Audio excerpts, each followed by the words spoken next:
Morning, everyone. Welcome into Lexus Club here at KeyBank Center. Terrific morning. Nice to be inside based on how hard the flags are blowing. You can enjoy the sunshine but not have to feel the wind. It is a beautiful morning here in downtown Buffalo. I'm Brian Duff. Normally when I'm speaking in this building, I'm up one level, down at the far end, and sitting next to Marty Baran, who does all the talking. So this is an opportunity for me to actually have a little bit of a voice, but more so to just kind of steer the conversation today. And that's what it is as part of Project Play Western New York Community Conversations. And we're really excited to be here today, but more excited to see so many of you. This is an initiative that obviously is all about the greater good in sport and leading our youth the right way. And to have so many people in the initial stages of this be so intent on doing the right thing, it's very exciting. And I'd like to introduce the director of Project Play Western New York, Bridget Nyland. Bridget was hired in 2017 by the Community Foundation for Greater Buffalo and the Ralph C. Wilson Jr. Foundation to launch an initiative that focused on improving the sport and play experiences of Western New York youth. Now, Bridget's a former UB track and cross-country student athlete. She spent a career working in areas of sport, law, and education, with positions at the U.S. Department of Justice, the NCAA, and is both a professor and athletics director at Damon College. So please help us welcome Bridget Nyland.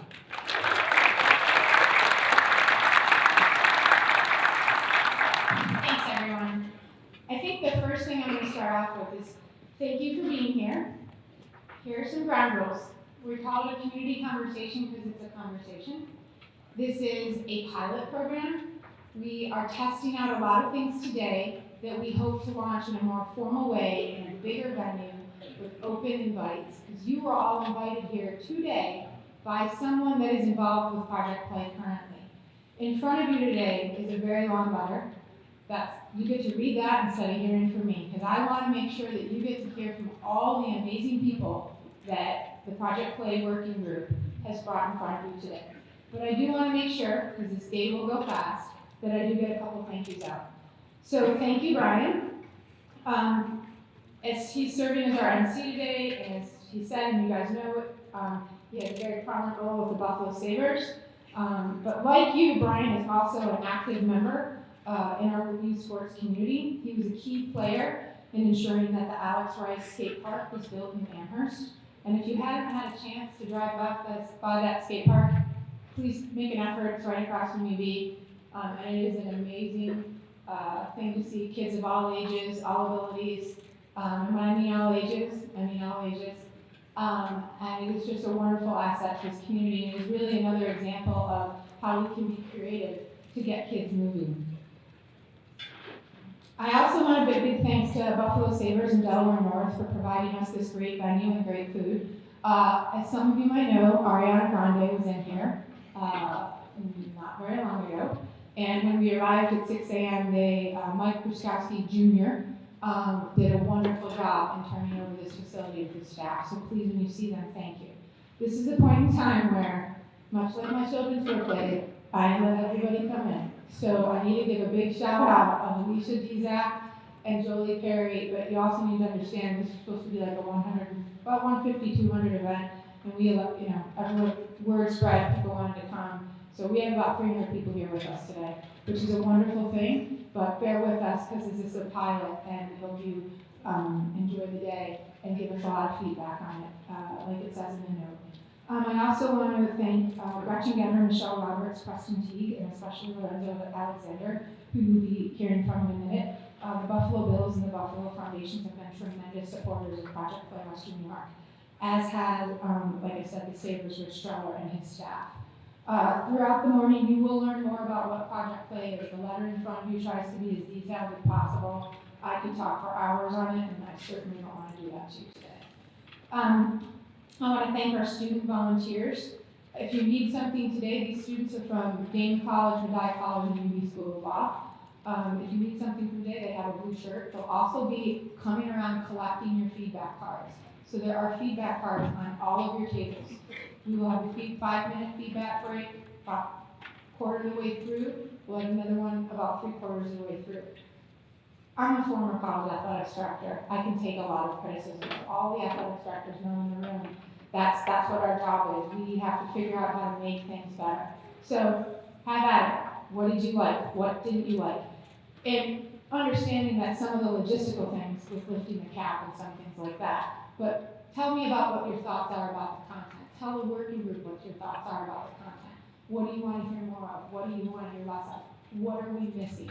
That's all for you guys to think about and talk about today. I also want to thank some other folks who have stepped forward when we made this a larger event. Vivian Heberly, Rob Stewart, Lisa Contreras, and Chad Van Emery. They've been great to make sure that all of you were accommodated today. And a special thanks to Marty Fox from the Aspen Institute. Aspen is one of our thought partners on this program, and Marty is also here today. So with that, I think I've covered everything in my very long letter. A couple other shout outs before.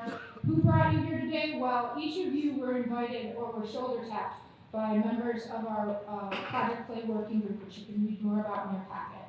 But in addition to Rich, Gretchen, and Mike Ruskowski Sr., they are Joe Scarcella, Yvette Angel, Annalisa Calvert, Nellie Drew, Fred Dupree, Joe Schaefer, Katie Joyce, Kevin Lester, and of course we had some wonderful advice and guidance from longtime youth sports advocate and local legend Dick Gallagher. So thank you, all of you, for being here today. I hope you have a wonderful day, and I'm going to pass it back to Brian.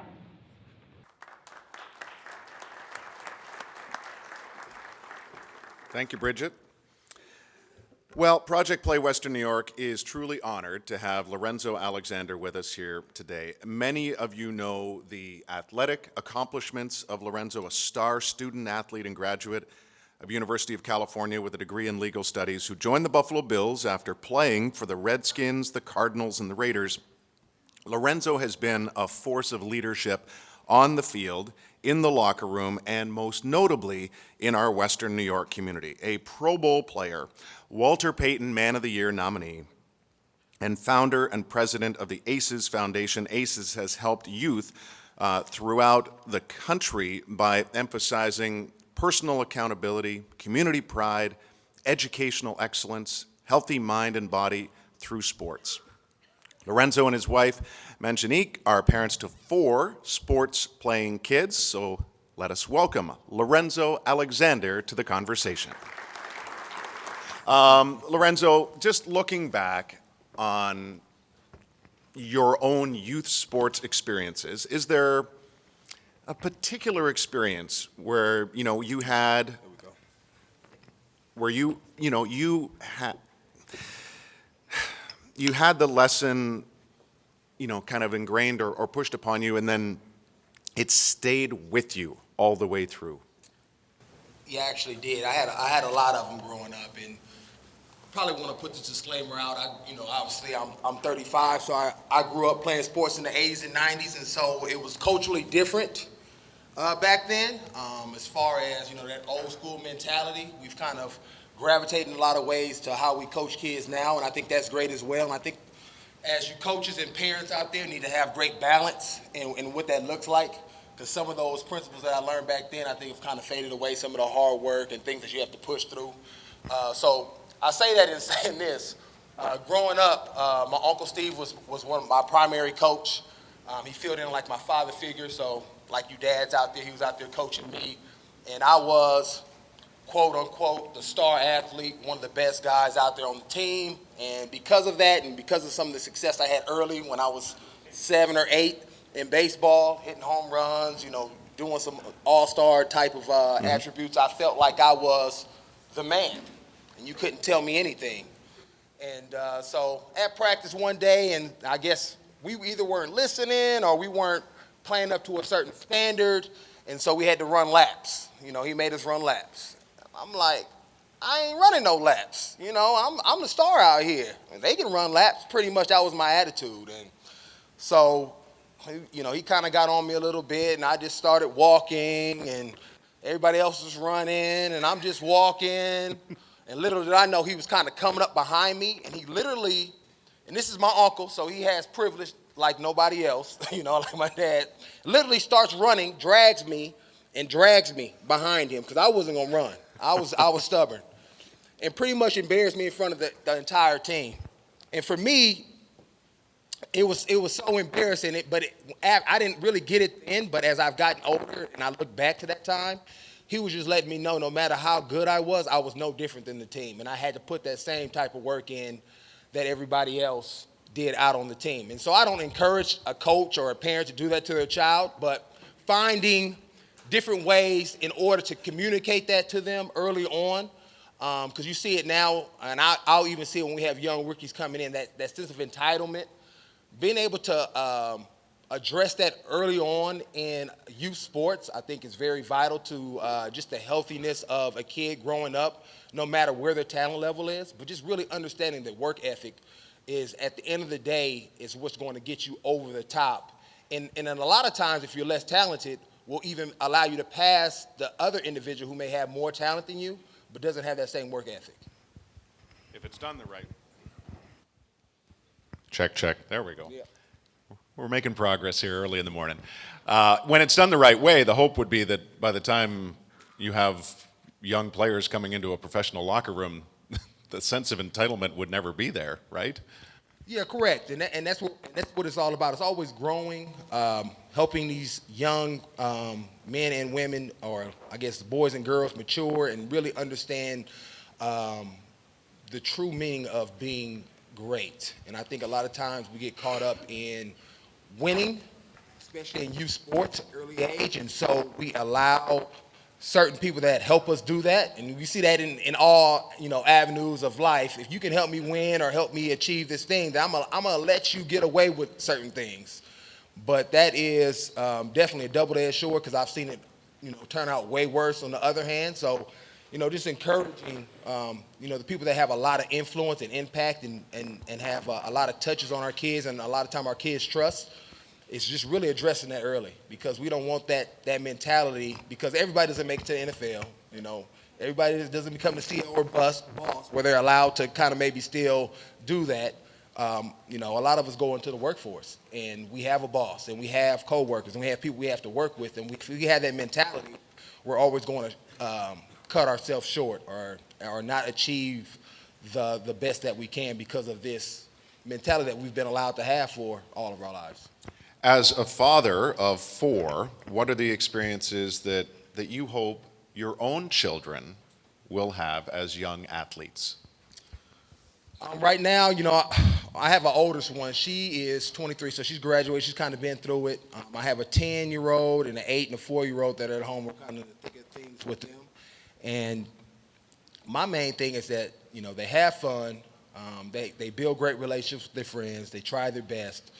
And just really enjoy the entire experience of youth sports and what that brings as far as being healthy, going out there doing something they're passionate about, competing, all those things that we think about when we want to go out and participate in sports. And obviously, I've been very blessed because I have a knowledge base, so I know what to look for when I see a coach and how he's coaching. And I've been lucky here in Buffalo and some other places that I've been to have coaches that really understand, especially at this age that they're in. I mean, my oldest she's in the 5th grade, that it's more about what I just mentioned earlier, just the fundamentals and the skill set of learning how to play a sport and building that great base and foundation versus trying to win the 5th grade CYO intramural championship, And I think that mentality is different, because you'll get around some coaches and parents that's their mentality, is compete, win at all cost, like somebody's job is on the line. And I think a lot of times that's why we have a lot of kids that retire at the age of 12 from sports, because they don't know how to handle that pressure at such an early age, nor do they want to say, man, if it's like this when I'm in the 5th grade, what is it going to be like when I get to high school, college, at a higher level? I think I'm going to step away from this. This is just way too much. And so just making sure that my kids are in an environment where the emphasis is placed on the fundamentals and the skills. And yes, I want my kids to compete and want to win, but that's more a secondary thing. I'm more worried about how they're working, worried about the process, and everybody probably knows about the Buffalo Bills, the process. I'm more worried about the process than the result. when they're 8, 9, and 10 years old. You were a believer in the process before the process became the buzz phrase here in Buffalo, right? Exactly. Sean just kind of put a nice little bow around it Yeah. and packaged it. But yeah, I mean, and I think that's what you need to really focus on. It's always about the process, no matter where you're at. This is a really important, what have you seen the best youth sports coaches do when coaching kids? Wow. I think the biggest thing is just investing in who they are. Obviously growing up in the inner city and now being in Buffalo, and you see a lot of kids that come from low economic households. And from my experience, when I was a kid growing up and seeing my teammates and as well as other youth or other coaches in youth sports, when they really invest in a kid and his well-being or her well-being beyond just the sport itself, but what's your family life like? Are you struggling at home? How is school? How are you behaving at school? Are you being respectful? All the things outside of just being, okay, I'm gonna coach you how to throw a fastball. I'm gonna coach you how to shoot a jump shot, but really investing in the total person. And I think when you build that relationship, it's a lot of coaches that did that for me growing up, and I still know them today. I'll still call them. I'll hit them up. I'll see them when I go back to Oakland, and it's a sense of just like reunion. And I really think that's the most important thing, that building that real, genuine, intimate relationship going past the X's and O's. I think that's the most important thing, and that really is going to change somebody's life, whether or not they become a pro athlete or become really good at sports or not, but just really making sure they feel like somebody loves them past some athletic ability. Would you say that you had that experience more often than not during your path to here? Yeah, I was fortunate. I mean, so I really can't look back and think of a coach that I didn't have that relationship with, or didn't, do that with the team in an entirety. It wasn't just me because I was a good athlete, but they really were good people. People just showing up and volunteering. They had families, and they knew the importance of giving back. And I know with my generation, some of the guys that came up, we kind of gotten away from that, and you see a lack of coaching resources right now in a lot of areas of people wanting to come out and volunteer for whatever reason it may be. But I think we need to get back to that and really encourage people to take some time, away from their busy schedules to really get back out there and invest, because I think that's key if we want to have, a great, healthy sports culture, is having people in the community obviously go out there and reinvest and give back what they got when they were kids. Is there anything that you would change or add to our current youth sports culture, either here in Western New York or nationwide? I think the biggest thing that I've seen that I have an issue with is this thought process that in order for my child, to get a scholarship or, make the pros, whatever it may be, is that they have to play that sport year round and almost specialize in being a baseball player or a basketball player or a hockey player, January to December, and rarely having any, breaks. Obviously that whole AAU style circuit, what's going on. And, I really would just say kind of get away from that mindset and allow your child to experience different sports and environments, because each one offers a different culture. Each one offers a different work set as far as what muscles you're firing up, because, obviously I'm in the building with a lot of physical therapists, and some of them come from private practices, and they see a lot of kids just come in with overuse injuries at the age of 10. I'm like, 10, or Tommy John surgery at the age of 10? I mean, what are we doing, right? And so my kids personally, my son has played hockey, baseball, soccer, basketball. They saw one of my coach's sons playing lacrosse. They're like, Daddy, what is that? I'm like, man, we can't do no more. We already do enough. But, I'm making sure they're interested in different things, because you never know what they're great at, where their true passion lies. And I don't want to direct it based because I'm a football player. No, you're just going to play football. So that's the biggest thing. Allow them to play different things. It works different skill sets. And by playing those multiple sports, whatever comes out, maybe the 2 or 3 sports that they separate from the rest, those other sports are going to allow them to be better in that sport, because each one works on something different, whether it's hand-eye coordination in baseball, hand-foot coordination in soccer, just the wind in soccer when you have to do all that running. I mean, just a lot of things from football, the physicality of the sport. I mean, it can help you in basketball. It's just a lot of different things that you can take from each thing. And I grew up being a multi-sport athlete, and I like to think that, playing basketball and soccer and baseball as a kid has helped me play this sport now. And for me, I didn't play football, too, when I was young. I didn't play until high school. And so that's probably helped me on the end of my career. Some of these more physical sports, maybe you play flag instead, or different aspects instead. Not get completely away from the sport, but it definitely helps you or the child as well. If you were a two-sport star, what's sport number 2? Basketball, by far. It was AAU. I won state in high school, so. But I couldn't play in college being a 6'2" power forward. That's the only thing that kind of hurt me, man. You could. A couple more inches. Can't is not in your vocabulary, so I think you would have found a way. Well, is there? I mean, so how many different sports then are all your kids in? So right now we just finished playing hockey with the Sabres. We're in basketball right now.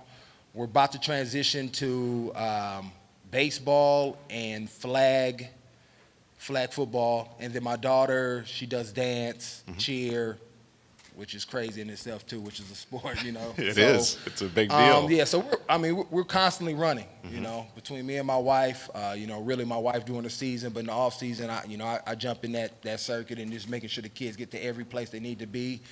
And it's a commitment, but that's something that they're happy and want to do. So we want to invest in them and help them achieve things that they see, daddy and mommy doing. And what's it like as far as interjecting a little bit here and there? Like if I actually, because I've played, I've grown up, and I've seen the parents yelling and screaming, and I know what type of weight I carry being a professional athlete, and kids, sometimes they know who you are. I try to do my best as far as, if a coach doesn't ask me, I'm not going to say anything. I'm going to encourage kids, hey, try harder or work harder. Oh, that was great hustle, good shot. And I'll do that to both teams just to show encouragement, especially at this age, because that's what it's all about for me. I will help assistant coach my teams, my kids' teams, whether it's running drills, but I'm just more of an assistant. Allow the head coach to run it. What do you want me to do? If I do have an issue, I'll text him. Not trying to, call nobody out or step on any toes, but, as parents, we have a responsibility as well to allow the coach to coach. And if you have an issue, there's a proper way to communicate with the coach, whether or not he should be doing something maybe different, or she may be doing something different. Because obviously, it's your child, so you think they're the best, but you have to sometimes kind of step back. And because I've been in it for so long and I've seen some bad situations happen, I'm very mindful of what I say and how I act when it comes to my kids. Because they are talented, but I'm not going to say, hey, you need to play him all the time. No, he ain't hustling. Go sit him down, So I'm trying to also reinforce and not take away any of the the power or the influence. So my son is not looking at me to the sideline. He's looking at his coach the way he should be. Very important. You know what I mean? Yeah, very important. Now, your oldest, though, how much was she involved in sports along the way? She primarily did dance, so Okay. I have no clue about any dance structure or moves. Yeah. So I just kept my mouth shut. Right. So it's more this current youngest group that you're working with that, for me, as I'm sitting next to you, who's driven to win. That's how you get to where you get Right. to. Did you ever have a problem, or not a problem, but did you ever find it hard not, to get too amped up at the kids' games? Like, I get amped up in a sense. I know where I'm at. I know I'm dealing with 8 and 9-year-olds, so I do get amped up. But I'm cheering my son on, or my daughter on, and the teammates. And because this is such a community, especially where we live out in Orchard Park, it's a small community. A couple of my coaches' sons play on other teams. So I'm cheering them on too, and it's not about who's winning or losing, but oh man, that was a great play, that was great hustle.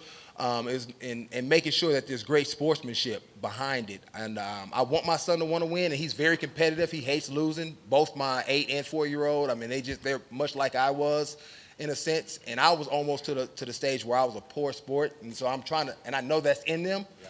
So I'm trying to speak into life some of that encouragement of being a great sport and learning. Even when you do lose, or when you have those failures, what do you need to do so that you don't feel like this again? And so having that, just that influence and impact on their life is kind of cool as a father, because I know how I was, I know what was in me, and my dad really wasn't around. So now to be there for them and be able to speak that into their life, that's kind of what I'm really focused on. We still have a little more time here. This is good. You're good? I'm great. Tell me about this past year and being nominated as Walter Payton Man of the Year nominee here in Buffalo. And I hope everybody recognizes just how big a deal this is and how much you did to warrant that nomination. I appreciate it. Thank you. Yeah, I mean, at the end of the day, I mean, it's obviously very humbling because your teammates nominate you. And if you've ever been in a locker room of any sorts, those are the people that are closest to you, so they know who you are and what you're about, and whether or not it's for show or if it's genuine, or you know, whatever it may be. And so to be nominated by my guys is really a huge honor, and just reinforces that what I'm doing on a day-to-day basis is impacting people, and I'm doing it the right way. And at the end of the day, it's just always giving back, because so many people gave to me. I mean, we have 1,000, 200 coaches in here right now, of parents and people I had like that in my life growing up that really invested time in me. And without those individuals, I wouldn't be standing here. So I'm trying to replicate that with the platform of the NFL and other relationships that I've gained through that process to give back. And it's really wherever I'm at. Obviously, I'm from Oakland, California, so I always have a base of what I'm doing there. But whatever city I'm going in, especially here in Buffalo, always trying to find ways to where I can support, whether it's talking to kids, donating money, whatever it may be. It really doesn't matter. I want to leave a real legacy behind that goes beyond just me being a athlete. What was the highlight of the year, though? Something you did with the kids? Oh, wow. It would probably have to be the South Park kids. Was able to take them to Hamilton. And, growing up in the inner city, that was not on my radar growing up. I don't think I ever saw a play until maybe I was in college. And it just changed my world. I think I saw like Alvin Ailey, the dance company, African American dance company, and I was like, man, this is pretty cool. This is dope. But, I never was exposed to it. So I try to expose these young men, I'm working with a football team, to experiences that they otherwise wouldn't have the opportunity to see. And sometimes oftentimes what I've seen, that changes their perception of what they can be, what they can do, maybe what they want to do, or maybe what they have the capability of achieving. And so I try to do it as much as possible. And that's why me and Tim Delaney, who's the high school football coach over there, are going to take a group of these kids down to D.C. To go see Howard and go to Maryland and the African American Museum and check out the NFLPA, because a lot of them, I never left Oakland until I started, playing AAU ball, and a lot of these kids don't have that opportunity. So trying to create these trips so they can see something outside of what's in Western New York. It's great. Your hometown is great, but you want to, kind of expand out and see what else is out there. And oftentimes that motivates you, changes your perception, and now you can start setting bigger goals beyond what you may see in your environment on a day-to-day basis. Well, I think a lot of us knew about the experience of you taking the team to see Hamilton. I never had a chance to ask, though, what was the immediate reaction like from that group and some of those individuals? Well, you're dealing with a bunch of 16 and 17-year-old boys, and so it was fun. They enjoyed it, I think, at the heart of it. And obviously, you get into that world of, I'm not going to make it seem like this was a cool experience, but a couple of kids did come up to me and said they really enjoyed it, really liked the experience. And I'm pretty sure when they look back on it, and sometimes it's just about planting the seed for me, that they will really cherish that time, and hopefully they'll look back and say, man, maybe I'll get into something like that, But I really like that experience, and now they've at least been exposed to it and know there's an option out there of something that they can do, go check out, or maybe even participate in one day. Very good. Any last words for everybody in attendance here? Yeah, we got mainly coaches and parents. So, I mean, I would just continue to encourage you to invest in the next generation of athletes, young men and young ladies, just by building great relationships. I just talked to a group of high school kids the other day, and they had this whole concept of the warrior way and the 5 Bs, and I thought it was just a great way to kind of exemplify how to build great relationships. And, I mean, one was be accountable and be on time. Showing up is probably the primary thing for young people. Just so they know that they can count on you, trust you, being on time, being there all the time, not being suspect. What else was it? It was be safe. Obviously creating a safe environment for these kids to show up and have fun and get a chance to play. Be responsible. I am, and other parents are gifting you a huge responsibility of impacting our kids on a day-to-day basis. So really take heed to what that means. Educate yourself, continue to educate yourself on the best ways and practices, whether that's interacting with the kids or what that sports demands. And those were the top 3. There's 2 other ones, but I can't think of them right now. But those 3 were probably was the most impactful that I talked about the other day. Ladies and gentlemen, Lorenzo Alexander. I appreciate it. Thank you. Yep. Now, did you really only sign a 1-year extension? Yeah, it's year to year at this time. I'm Okay, good. 35, be 36 in May. Yeah. We'll see what happens after this year. All right, stick around a little longer, please. Lorenzo Alexander, everyone. That's a great conversation for us to get our day going. Next speaker is Chris Price, CEO and founder of Life Sports. Chris has worked closely with organizations such as USA Hockey and Zara Soccer to create strategies to ensure a quality youth sport experience for our children, parents, coaches, and league organizations. Let's welcome Chris.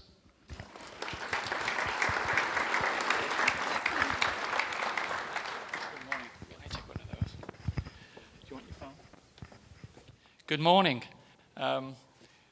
Great words from Lorenzo, and I think it kicked off the morning tremendously.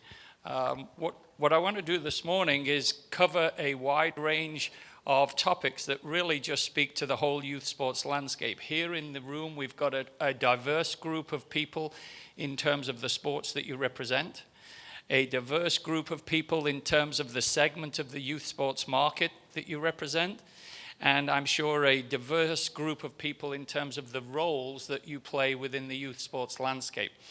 So I have a quick question that I'd like you to respond to before we get started. Hands up if you've actually been involved in the youth sports segment for 5 years. Hands up. Everybody, please. Okay, leave your hands up if you've been involved in the segment for more than 10 years. Leave your hands up if you've been involved in the segment for 15 or more years. Thank you. Okay, so we've got something like 2,000 years worth of experience in the youth sports landscape here in the room. So my role this morning is not to tell you what to do, because you've got 2,000 years worth of experience. My role is hopefully to inspire you to take the knowledge and the information that you already have and get you to think about how you can use that in today's marketplace. Because as Lorenzo said, it's a different culture. He talks about growing up and learning the games in the 80s and 90s. I'm not going to tell you when I was in youth sports, learning youth sports, but it's a different culture.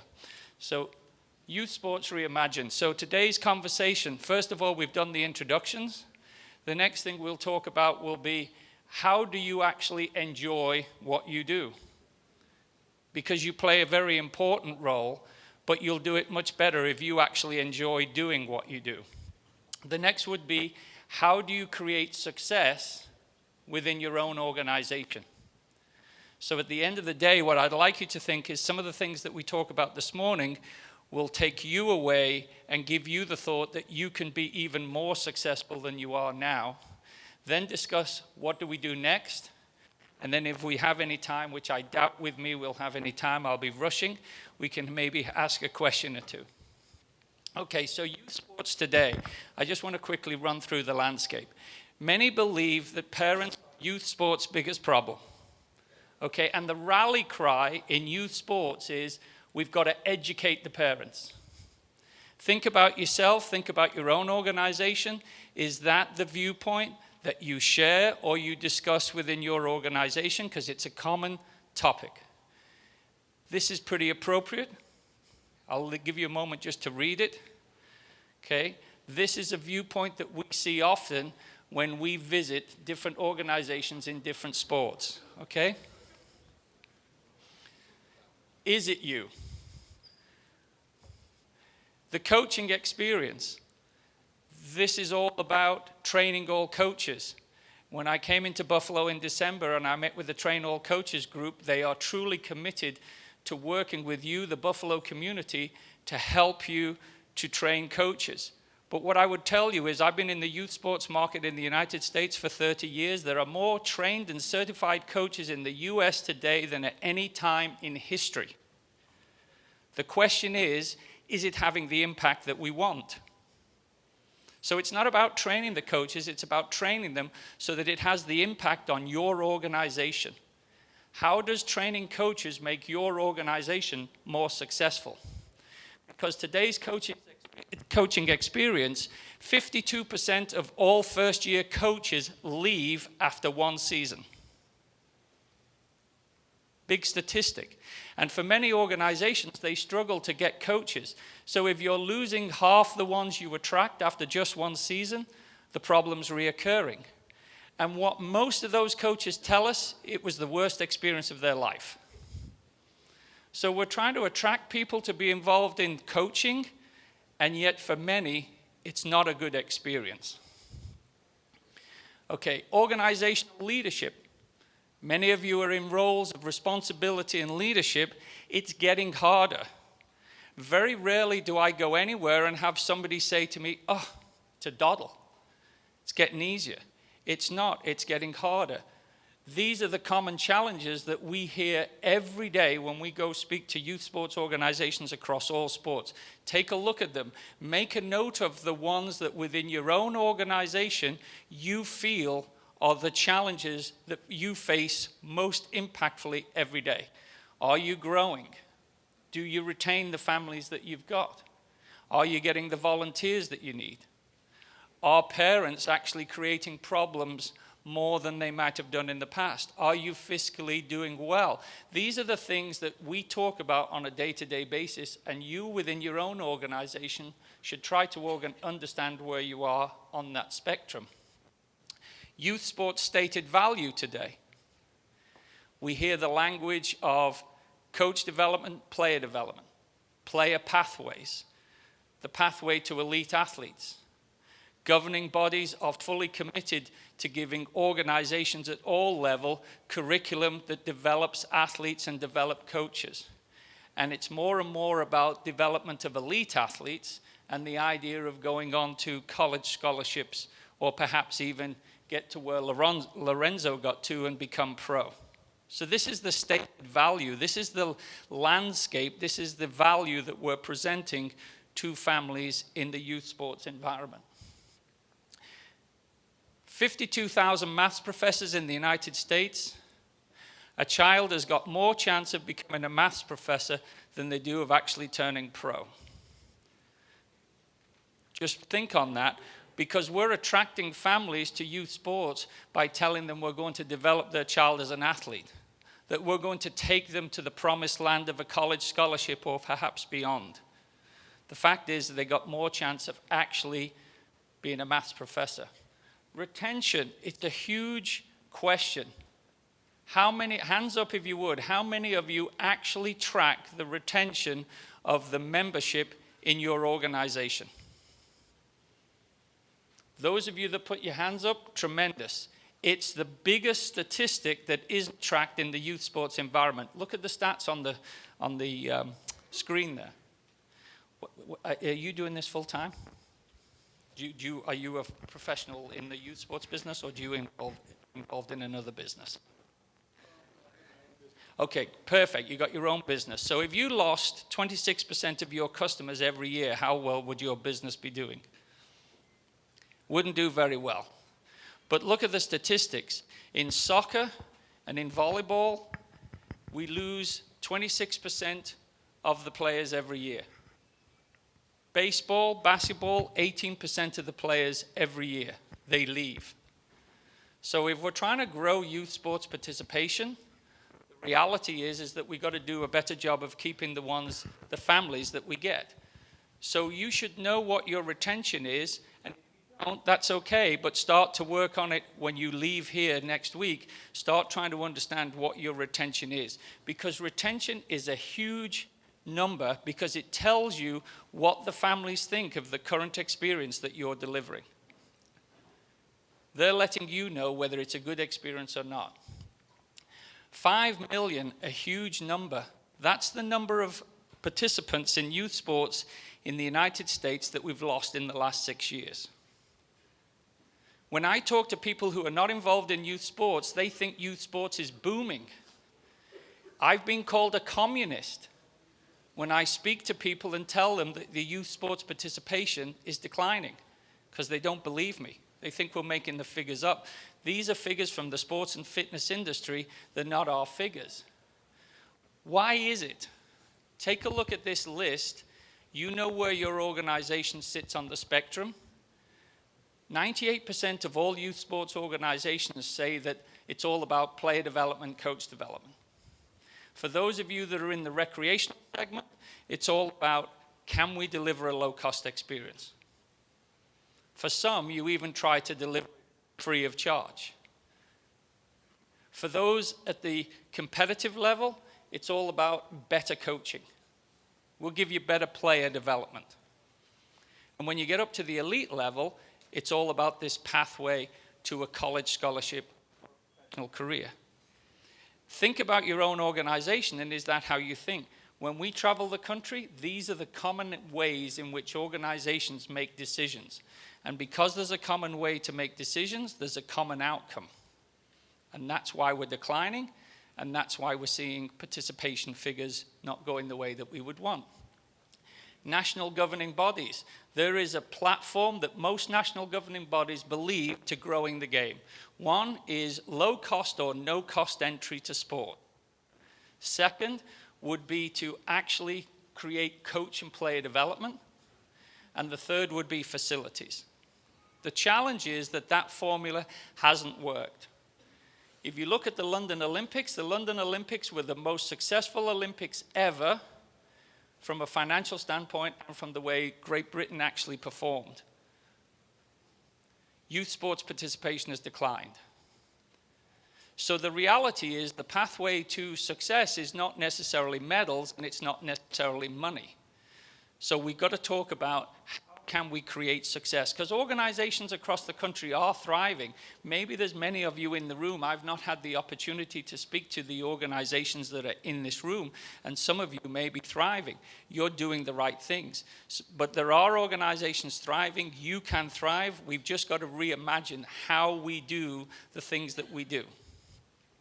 So, insanity, doing the same thing over and over again and expecting a different outcome.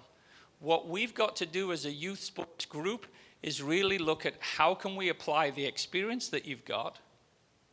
How do we make sure that we engage everybody that entrusts us with their kids? And how do we create strength within the organization that you represent? Doing the opposite, very scary. All of you have become very confident and comfortable in what you do, but we're going to give you some thoughts to think about. Okay, managing stakeholder behavior. That's what most organizations are doing today. Managing the parents, managing the coaches, making sure that things are done the way that they want. What we're focused in on is helping you to shift stakeholder behavior. Because the challenges that you have within your own organization, they can go away, but they'll only go away if people start to do things differently. And people will only do things differently if you show them a value to doing so. So let's change the narrative. Let's not educate parents. Let's not talk about educate parents. There's 44 million parents sign their kids up to play some sort of sports in the United States, and I doubt that there's one of them thought when they pushed the button to register them or they signed up, I doubt that anybody thought, I hope they give me an education at the same time. So we got to change the narrative. We got to get people passionate about the greater value of youth sports. And that is what Lorenzo was talking a lot about, which is this idea that youth sports has a tremendous influence in so many areas. Lots of studies have been done to show that the youth sports value is on graduation rates, risk aversion, teen pregnancies, much less likely for a boy or a girl to get involved in a teenage pregnancy. Hands up if you're a parent in the room, if you've got a child. Hands up if you've got a child. Vast majority, okay? Look at this list. Is there anything on this list that you don't want for your child? But this is not what youth sports talks about. So we've got to change the narrative. How does your organization today, how is it impacting the lives of the kids that you touch in the ways that are on this list here? Youth sports' greatest value is the role it plays in the development of character, values, and life skills. That's what we're passionate about, and that's what we encourage you as an organization to become passionate in. It's a sporting lifestyle, but it's what does a sporting lifestyle bring? Now, there's an urgency to this picture. Because again, going back to something Lorenzo said, he said that the culture is changing. Studies have come out, and recently there was a book written by a professor at NYU that talked about child and adolescent health. There is more depression in child and adolescent kids in the United States than at any time before. There is more self-harming than ever before. And there is more suicide than ever before. So the urgency for us in the room is how do we impact and reverse that trend? One of the anecdotes, according to the experts, is youth sports. So you can have a tremendous influence on this health and well-being of kids. But it's health and well-being caused by isolation that comes from social media. So we've got to get them involved in youth sports, and that's where you are right now. Okay, organizational success. We are absolutely focused on the organizations that you represent being successful. Because our passion is growing youth sports participation because of the influence it has on the well-being of kids. But you can't grow participation if you don't have healthy organizations. So how do you create a healthy organization? Well, status quo, it's all about the player. To facilitate the idea of player development, we focus on the coach. And that's what this session is all about, training coaches. But we would get you to think differently as an organization. We want you as an organization to be successful, and we believe the key to youth sports success is actually the parents. Those people that we want to educate, those people that many people want to dismiss. And I know that there's some people, as I say that, thinking, oh my gosh, is this guy crazy? Does he not know what these parents are like? Yes, we do. We deal with it every day. But the good news is we deal with it every day, and every day we work with organizations who have shifted culture by involving parents. Okay? So we got to shift the narrative, because parents are youth sports' greatest opportunity. In fact, we go so far as to tell you the parents are your customer. How many of you are dealing with the vast majority of your athletes under the age of 13 years of age? Hands up if you deal with athletes mostly under the age of 13, okay? A good number of it. Actually, there's a lot that deal with older. The statistics show that 70% of all kids have stopped youth sports by the time they're 13 years of age. And the question you ask yourself is, who's signing the kids up to play? It's the parents. We've got to engage them. And how do we engage the parents? We engage them by talking about the greater value of youth sports. And the greater value of youth sports is the development of character, values, and life skills.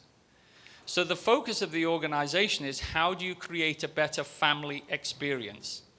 And that's what we do on a day in, day out basis, is help organizations to engage families, to engage parents in the experience. We're not talking about getting them out on the field.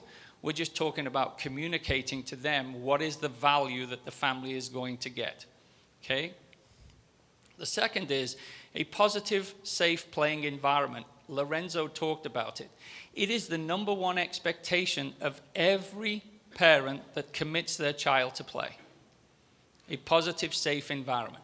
Are you promoting that? I'm sure you're all committed to it, but is it something you speak about? Is it something you communicate to the families on an ongoing basis?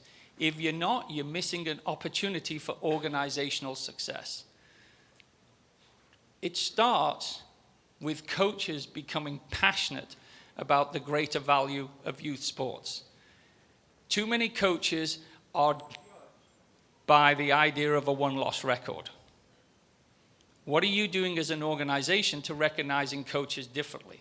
So here's some things for you to communicate with your coaches. 1, don't be a child's last coach. Just think about that for a minute. If you're the last coach that a child has, what experience did they have? What does that mean to you? It's a question you should be asking your coaches. Secondly, a winning record doesn't make you a winning coach. We see coaches all of the time who actually have a winning record, but the number of families that leave the organization from the teams that they coach is staggering. So a winning record doesn't make you a winning coach. Every coach can be 10-0. When we say that, people look at me like, don't you get how this thing works? Well, every coach can be 10-0 is if you've got 10 players on a roster and all 10 families sign up to play next year, then you're a 10-0 coach. You've done something right. You've made the experience so good that the families wanted to do it again. And what has that meant for you as an organization? That meant that your retention rate has just improved. But are you talking to your coaches that way? Do you recognize them that way? Coaches won. What does that mean, coaches won? Well, if all of the coaches in your organization are committed to the success of your organization, then they should be coaching to that end. If you imagine a school, coaches are like the teachers in a school. If the teacher went in and just taught their lessons and left and had no commitment to the overall well-being of the school and the role that the school had within the community, then that teacher's not as valuable to the school. Similarly with a coach, you want the coach coaching to the values of the organization, and you want the coach to basically be thinking that they play a role in the success of the organization. So how you talk to coaches is critical. And are you talking to them about this, or are you just talking to them about their one-loss record? Speak of sustainable value. Don't just speak of the one-loss record. Engage the parents in this thinking, because coaches play a critical role. If you imagine an organization that has 300 kids, typically an organization with 300 kids, they might have 300 kids, they might have 20 coaches, they may have a board of 6, and so they view themselves as an organization that way. But what about the 600 parents?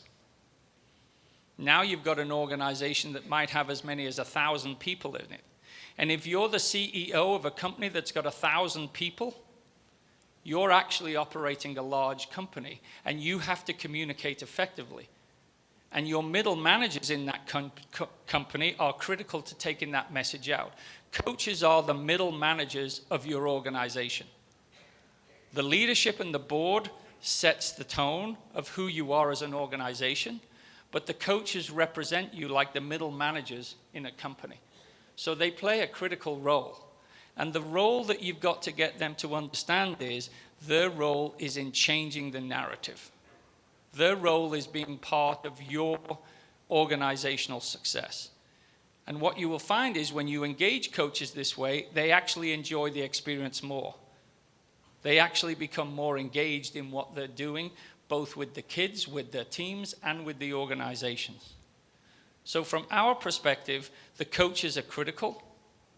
They are like the teachers in the school, but their role should be to be part of organizational success.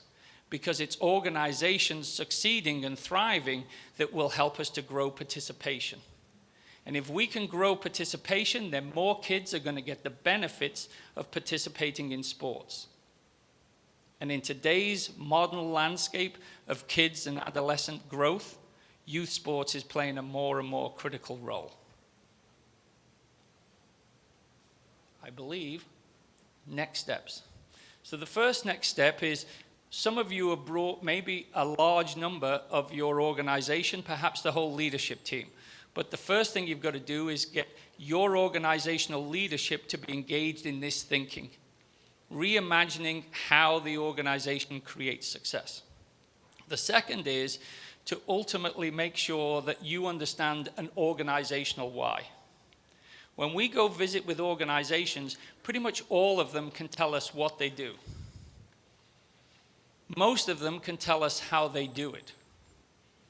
But when we ask the question why they do it, silence.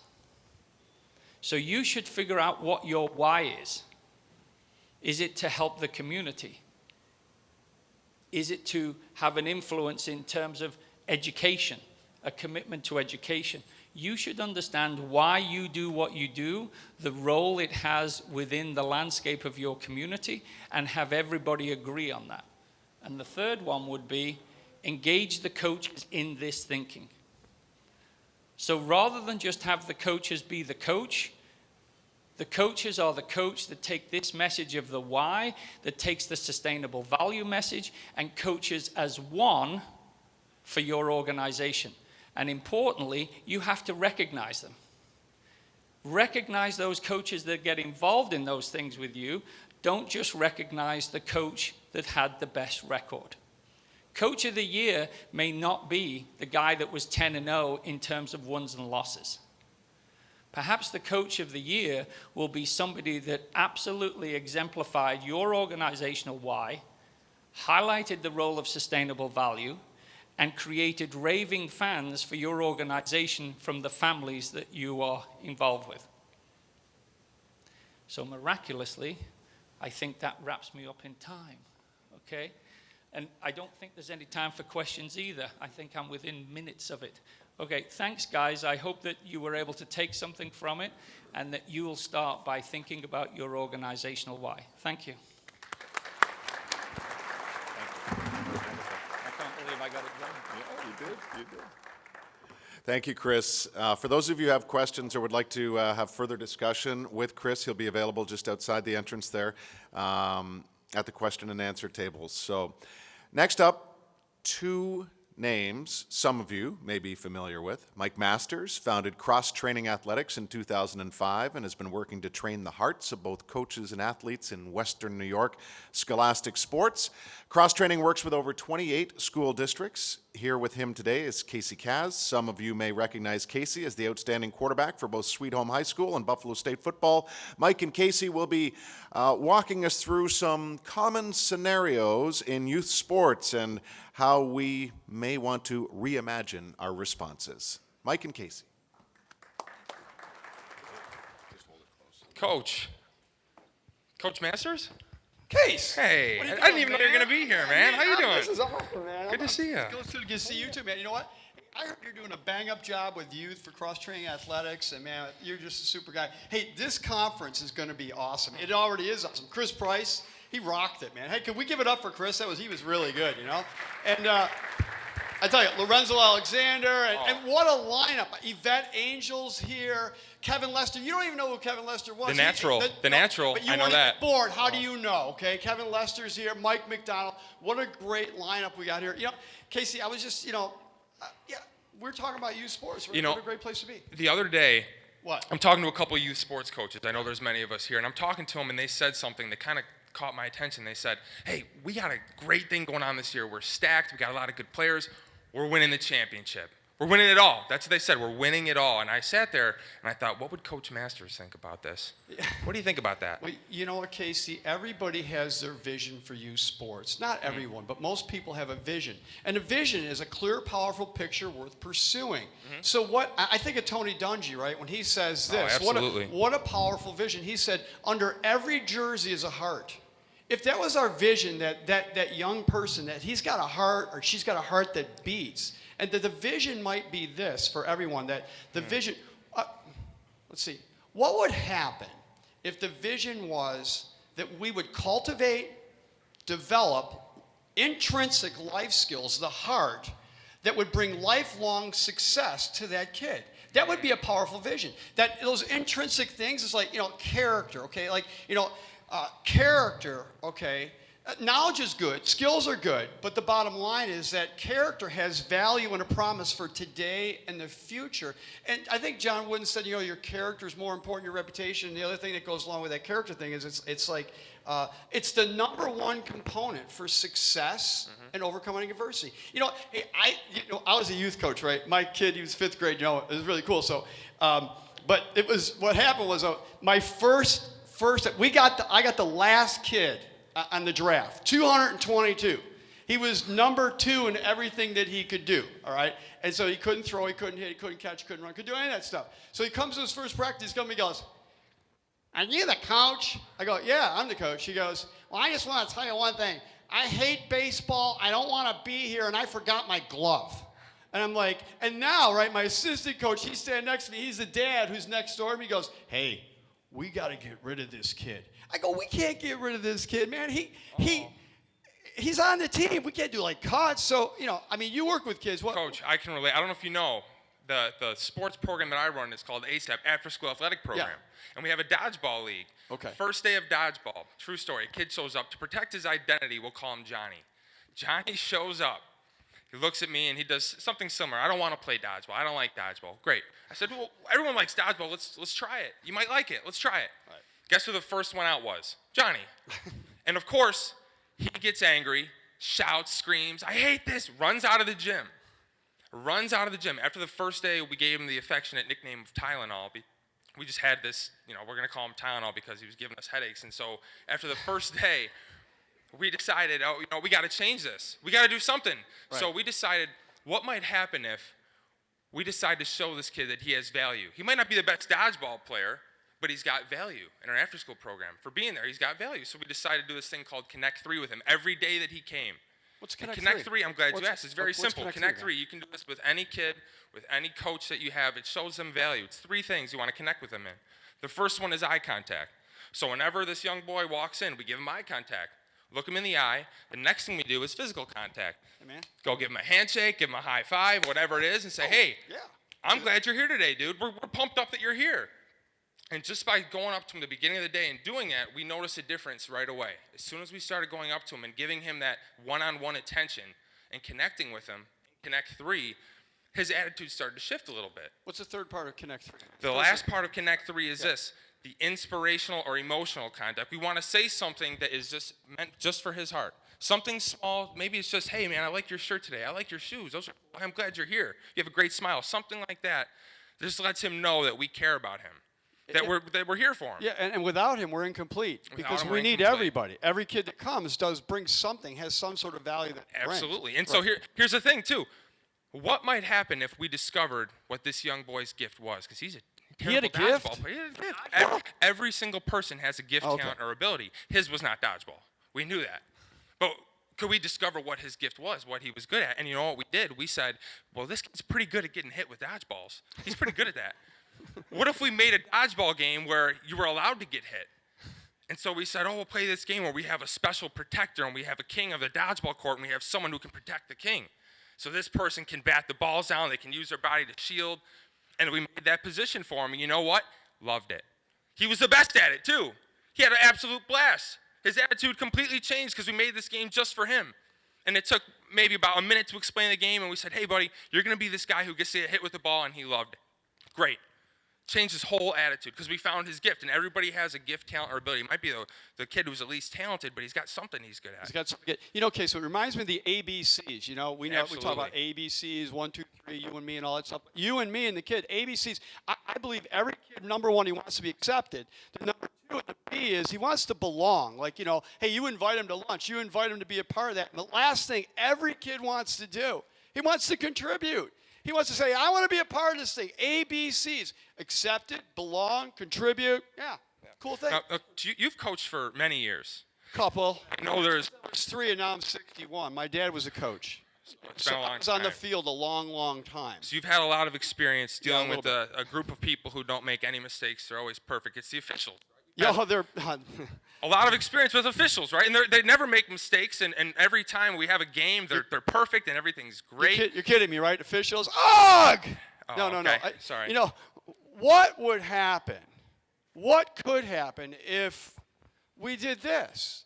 Like Little League guys, right? I mean, here they're rushing from work. They get there to umpire the game, and they're hot, thirsty, tired. I mean, wouldn't it be great to just like, oh, I know.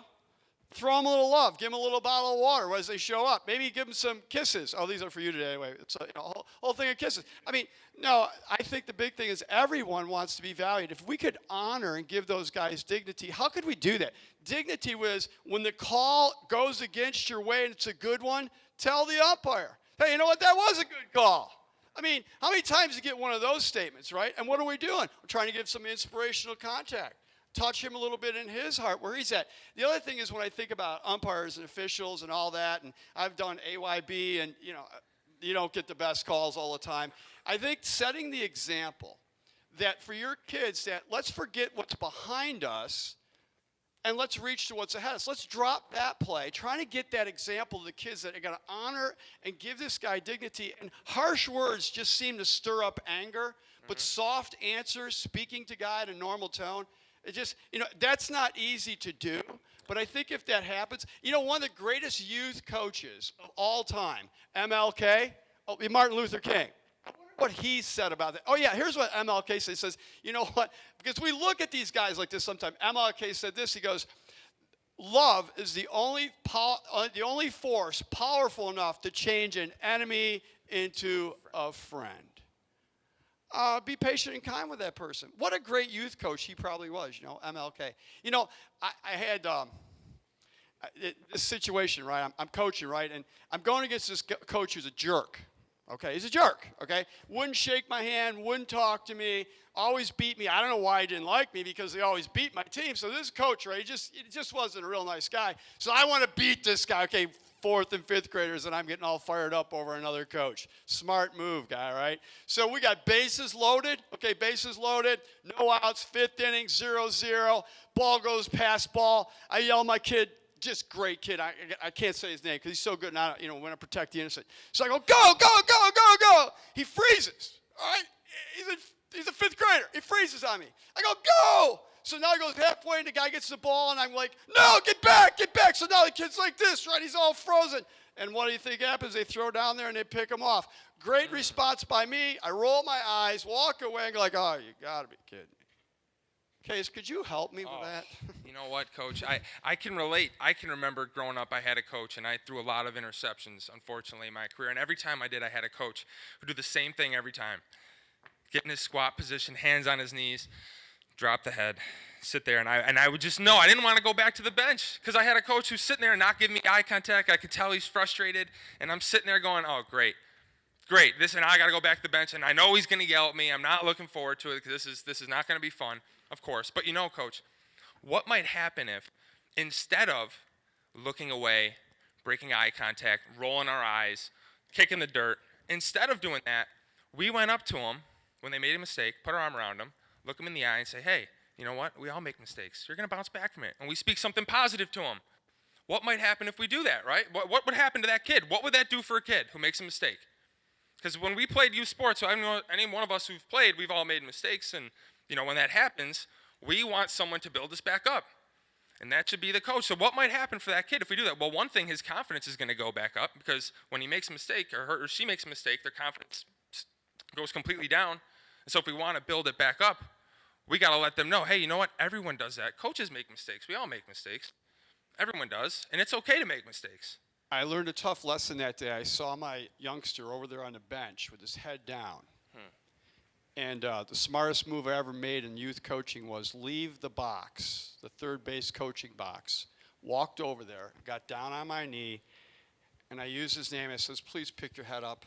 I love you. You're one of the best guys in this team. Don't worry about it. Smartest move I ever made because when I was over there in the dugout, we scored 3 runs. What they needed to do was get me out of the coaching box. All the kids took care of it. I wasn't even coaching anymore. But he just got the biggest smile on his face. And you know what? I learned a lesson that day. It's the heart of the athlete. Do the athletes play or young people play for your approval or out of your approval? If you already approve of them, they're going to play with less fear. They know that you care for them no matter what. They're looking for unconditional love. The thing for every athlete, every person in here is one thing. The desire of every one of us is unfailing, unconditional love. And we can be patient and kind and show that kid value. What a difference that is, man. Wow. And, you know, to piggyback off what you said, Coach, you said something earlier, and it was a John Wooden quote, and I don't know if you said it, but a leader's greatest ally is their example. Ooh. And so as a coach, if we can go up to a kid who makes a mistake and pick their head up, what example does that set for the other kids? Because we all know other kids, man, when something goes wrong, when adversity happens, some kids are very quick to drop their heads, and they do whatever the coach does. So our example, Coach, if we set that example, what that might do for the rest of the kids. You're thinking of example. We anybody can be a leader if you know how to set the example in what we call the big five: speech, conduct, love, faith, and integrity. Don't let anybody ever look down at a young kid, because if they have those 5 character traits, they're going to be great young people and going to be great dads and moms in the future. Coach, I want to ask you about the funnest part of youth sports. This is the absolute funnest part. And what's that, man? What do you want to talk It's, to of me? course, dealing with the parents. We all know that. So, Coach, let me ask you this. Have you ever had a kid who is just, they're going D1, they're going to the Olympics, and the parents know it when they're 5 years old that they're on their way, and you know what? They got to be the number 1 pitcher. They got to be the number 1 player at all costs, and they got to win. That's fun to deal with, isn't it? Yeah, it's great. That's one of my favorites. But how do you deal with that? I found out one thing, Case, is this.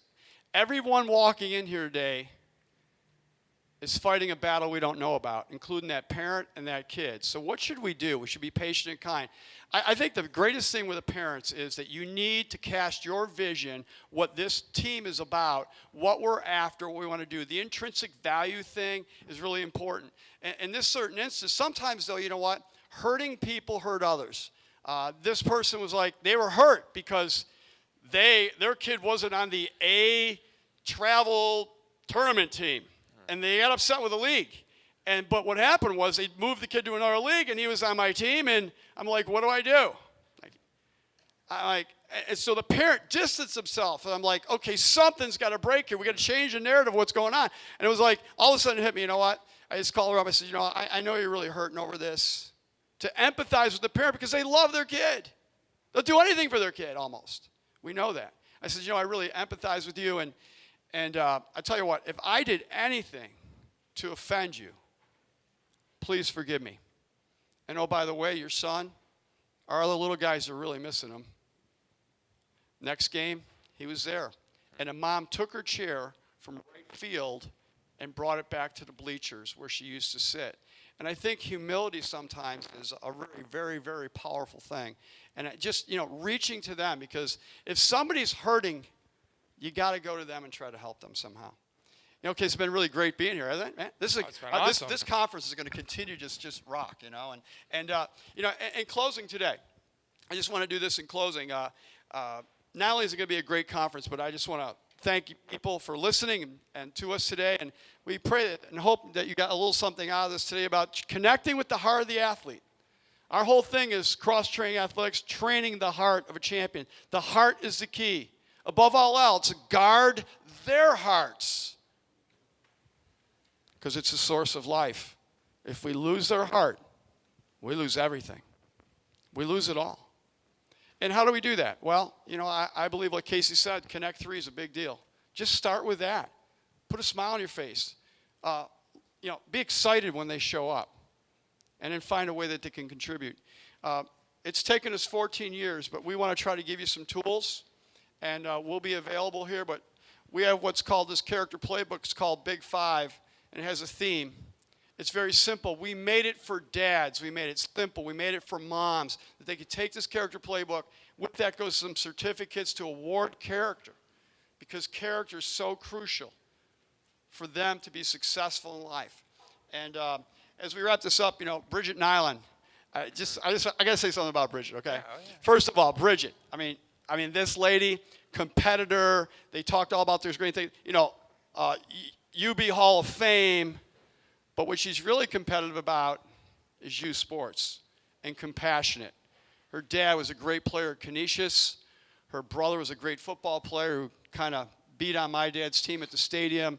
A great athletic family, but she's passionate about kids, hearts, and making it right for them.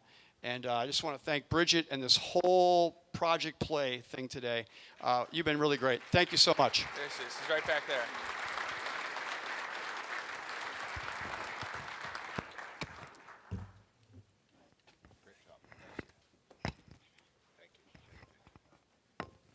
That was terrific. Thank you, gentlemen. I hope everybody took as much out of that as I did.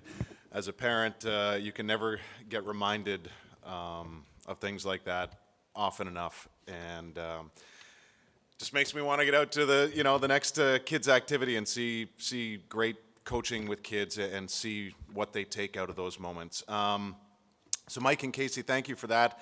As Bridget mentioned at the start of the morning, Project Play Western New York wants to learn as much as possible from you.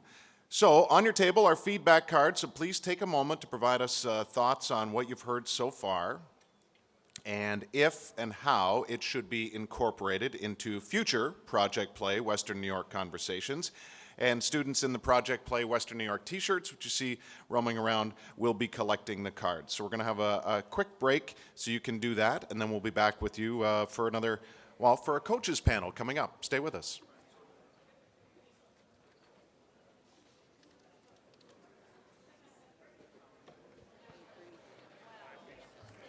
All right, folks, we're going to keep things going on time here. And again, a big thank you to Cross Training Athletics. Mike and Casey are going to be available for the next 30 minutes or so in our after-session Q&A area located just outside the Lexus Club entrance. Now, many of us who work in or simply enjoy athletics have often heard a particular coach referred to as a great coach. And our next panel both include great coaches and also explores what great coaches do and think about best practices in youth sports. Moderating our panel is Fred Dupree, a member of the Project Play Western New York Train All Coaches Working Group, and former Canisius College basketball standout who's been an assistant coach at the Division I level for 15 seasons. Please welcome Fred Dupree.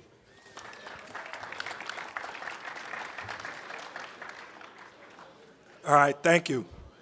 Good morning, and thank you for being here with us today. To get started, we ask you take a second to review the complete bios of our panel today located in your packet. With us this morning is Julie Murphy, head coach of Winville South High School softball, Mike McDonald, head coach of Damon College men's basketball, Peter Sorgi, former Niagara University soccer student athlete and president of the East Aurora Arsenal Soccer, and Gail Tyler, longtime Niagara Frontier volleyball coach and researcher from Niagara County Community College. We're going to start things off with a couple of questions.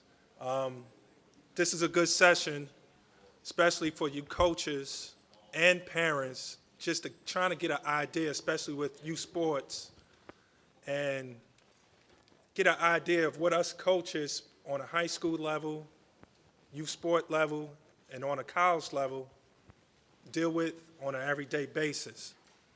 One of the first questions I want to ask our panel is, one, if you had one piece of advice for today's youth sport coaches, what would it be? If you had advice for today's youth sport coaches, what would it be? Anybody? Want me to go first? You could go first. Go ahead. Just so you know, I coached Freddie at Canisius, actually recruited him to go to Canisius College. And the fact that he's standing up here today is unbelievable, incredible in my mind.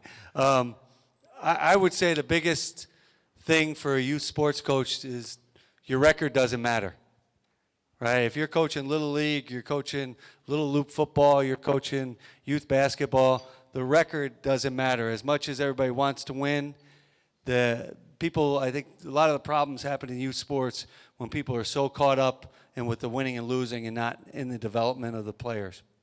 Julie? I would second that. I always had a saying, put the development before the winning, so put the D before the W. And I think just another thing I would recommend is just continue to grow and learn, whether it's learning from other coaches or going out there, being at events like this, I think do help. And I think collaborating with other youth coaches. I think sharing your knowledge, I think you continue to grow as a coach. But again, I think development, and I see it, I have a 10 and 12-year-old. I coach youth sports as well. A lot of people put the winning before the development, and I think that's the biggest issue I see right now.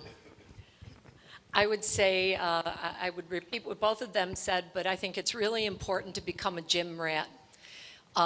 Expose yourself to as many different coaching styles as you possibly can until you find out what your style is going to be.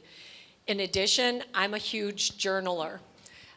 Every time, every experience that you have, go back, write it down, do some reflection.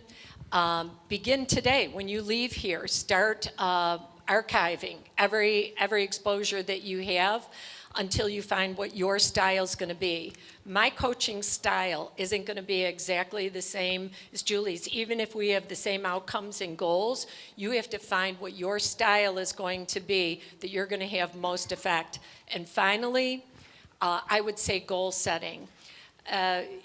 Know where you want to be at the end of the season and where you want those athletes to be, over the next few years. What is your goal for this season? Short range goal. What is your goal for these athletes? Long range. One of the previous speakers about 20 minutes ago said what my advice, the best advice I was ever given is not to be a player's last coach. And I think you do that. A lot of people say you have to make it fun. I think what we have to understand is the games are fun. Soccer is a fun sport. Basketball is a fun sport on its own. It's not you that's going to make it fun. If someone gave you a piece of art, a beautiful piece of art, you wouldn't draw a tree in the corner to make it better. You would protect it. And I think what we have to do as coaches is we have to protect the game and the children's ability just to have fun and to develop a love for that game from all these external issues that we've been seeing and that we've talked about in the past with different pressures and whatnot. I mean, we all fell in love with a certain game when we were younger, and some of us still try to play but can't anymore. But really to understand that our job is really to make sure that those kids are enjoying it, and then once they develop that love for the game and they want to be there, the rest of it comes with the character and the leadership skills and all of that. All right, thank you. Julie, we'll start with you with the second question. What is your ideal development plan for a young athlete in your sport from entry level through high school? So what is your ideal development plan for a young athlete in your sport from entry level through high school? We'll start with you, Julie. Like I said, I've got a 10 and 12-year-old that I coach, and then I also coach at the high school level. So I'm exposed to a lot of different levels. And I would say to any player or student athlete out there is just to keep playing and playing at a young level, at the youth level. Play as many sports as you're able to. I think from what I see at the high school level, by the time I get them in high school, specialization I think is starting way too young.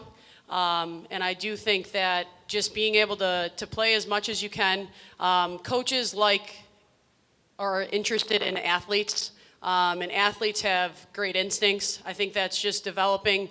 If we said, if you're a hockey player, well, that doesn't mean you can't be a lacrosse player. So I think all these skills kind of, all these sports out there entail, and you can take a piece of everything so I would say play as much as you can, and just keep training. And then I think when the time does come, and I know this is just the way that we're headed with sports, is by your high school level, maybe you are specializing in one sport more than the other. But again, I would just get out there. If you have passion, pick some sports you're passionate about. Gail? I highly recommend playing all athletes in youth sports. Niagara Frontier Volleyball Club is where I started. I was one of the co-founders, and I started as the first director of Niagara Frontier.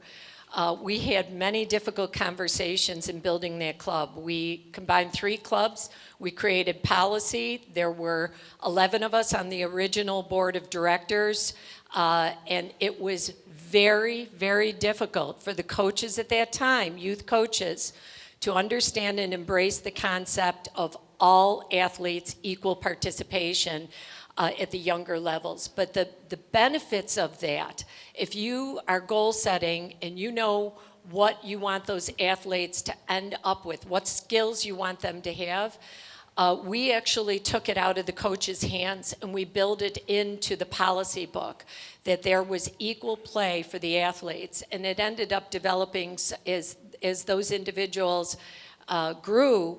It really was a benefit to the athlete and to the coaches in our club. How many, show of hands, how many of you coach youth sports under 15 and under? Raise your hands.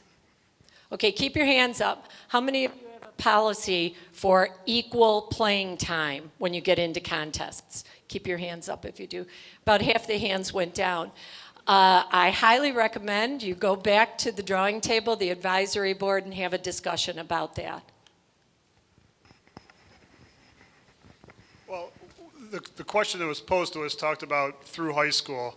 And again, the overall goal that I have with all of our players is if they don't want to participate in soccer or another sport after high school and make athletics a lifelong venture, I feel that we've failed because the love of the game really has not been developed within them. I think in terms of individual player development, it is really all different. You have players that are similar to the dodgeball story that we heard earlier, and you have players at a higher end of the spectrum. I think you should be able to coach really all levels of kids. And sometimes, I'll go against my fun comment from before, the one story I would say is we have a player in our program, a young woman who is a prolific scorer, probably the only player we have that might have a Division I future. And I could tell at 6 when I started coaching her, she was going to be that good. And I remember when she was 12, things just were too easy. It was walk down the field, best player in the field. And the one thing she couldn't do was a penalty kick, which is difficult. It's different than scoring a goal, kind of like a free throw. It's a different skill. I had her take one in the game and she missed. About 10 minutes later, another one, I had her take it and she missed. And believe it or not, a third one, and she missed. After the game, we got through the tears and everything else, and I tried to explain to her that, you're going to be the player that people are going to look for and look towards to score the big goal, to be there in the pressure, and you have to fail now. And the last thing I said to her is, by the way, next game, you'll be taking that kick. That is what that one individual player needed, and it worked, probably not just from that little story, but it's worked for her. I think we have to find which each player needs and really get to know your kids. Mike? I think as the kids grow older, obviously stakes get a little bit higher, but I think you can't stop letting the kids lose the fun. You can't have them lose the fun of the game, whatever sport it is. I look in our sport in basketball, the Golden State Warriors have kind of put the fun back in the NBA, right? Where they're and some of it's a little bit over the top. Some of the dancing after they score, all the other stuff. But they have fun playing the game, and you can see a joy. And I think when you go down to kids when they're 8, 9 years old, even younger, 5, 6 years old, there's a joy just scoring a basket. And you want to make sure as a coach that you cultivate that feeling of joy, that feeling of fun as they go through the whole process and raise their level up. Thank you. All right, our third question. We'll start with you, Gal. What do the best youth sports parents do, and are you always one of them? What do the best youth sports parents do, and are you always one of them? Yeah, that's a tough question because all of my 3 children played volleyball. And it's funny because that was the sport, it's the most difficult for me to sit in the stands and watch because I analyze every coach, every move, every decision. My daughter played basketball, didn't know much about basketball. I loved watching her play basketball. I would say one of the best pieces of advice that I could give you as a parent, and give you if you are overseeing a club or club sports, is implement the 24-hour rule. We have that in our club with the parents because we all know emotions are high at the end of a particular game, particularly if it's a close match. And parents, they're protective of their kids. You have to understand that. I understand parents, they're reacting because they feel passionate about their child, but if you can get your parents to wait 24 hours, saner minds, usually come to the table for discussion. The other thing, I never ever spoke for my child. Even when my daughter was 11 years old playing in the volleyball club, if she was going to have a future, it's leadership skills that we're developing as well. She needed to speak for herself. So that's also important, is let the athletes articulate their feelings. Sometimes they're not the same as the parents' feelings. Well, I'm certain there's a number of bad stories about parents. The best tip I was ever given was from a parent, and really what they had done is the kids were a little bit stressed one of the seasons, and they said, why don't we just have a pickup game every Saturday? And the parents would come out and the coaches would come out, and we've been doing it for years in our program where every Saturday whoever wants to come, we go and we play. The second we're on the field, the coaches are playing. The role of coach and parent and player is done. We're all just playing, enjoying the game. We all grew up playing pickup sports, whether it was basketball or whatever sport it was. And it seems like that has been largely lost. So I did get a really good piece of advice from a parent. As a parent, I'm in the odd situation where I've coached my kids in the club level, and then someone else coaches them in high school. So when I get asked all the time, what do you think of that? And I always say I would have done the same thing, regardless of whether it was true, because you don't want to criticize the other coach. And the other thing you don't want to do is the players will sometimes ask you, do you think coach should have done that? And you just don't go there. So, Mike? I was a young coach many years ago. I went to a coach's clinic. I saw Abe Lemons, who was a coach at the University of Texas at the time, speak. And he got up and he said, the best town to coach in is a town without parents. Haven't been able to find one of those towns, but I think that goes for every level, and I think it carries over at every level now too. But I think the best thing parents can do, just to echo what you two guys said, is be quiet. Let the coach coach. Let the kids play. Let them fail. I think the biggest problem right now is kids fail playing sports. You're going to fail. You're going to strike out. You're going to miss a shot, a free throw. I mean, even the best players do. But parents have trouble letting their kid go and letting them actually fail. And for the best advice for the parents is let the kid fail, let them learn, let them rebound from it and get better, because that's the best thing that they can do. Julie? Mike, actually, I would say the same thing, just with let the coaches coach. And I think and I was going to touch on failing, because I think a lot of times in the world we're living with youth sports, if let's just say your child doesn't make a team, well, what does that parent do? Let's leave and start our own team, and get some kids to come with us, instead of the idea of, let's work hard over the next year and set a goal, like Gail has mentioned, set a goal and trying to make this team next year. I have a perfect example with our modified teams with high school. As a 7th grader, a couple kids didn't make it. They got cut as a 7th grader on a modified team. And I was so proud of these girls this past week. As 8th graders, they worked really hard over the off season, and they ended up making their modified team as an 8th grader. And I think easily they could have just said, you know what? Screw this coach, I'm not coming back out, okay, and blame somebody else instead of working harder.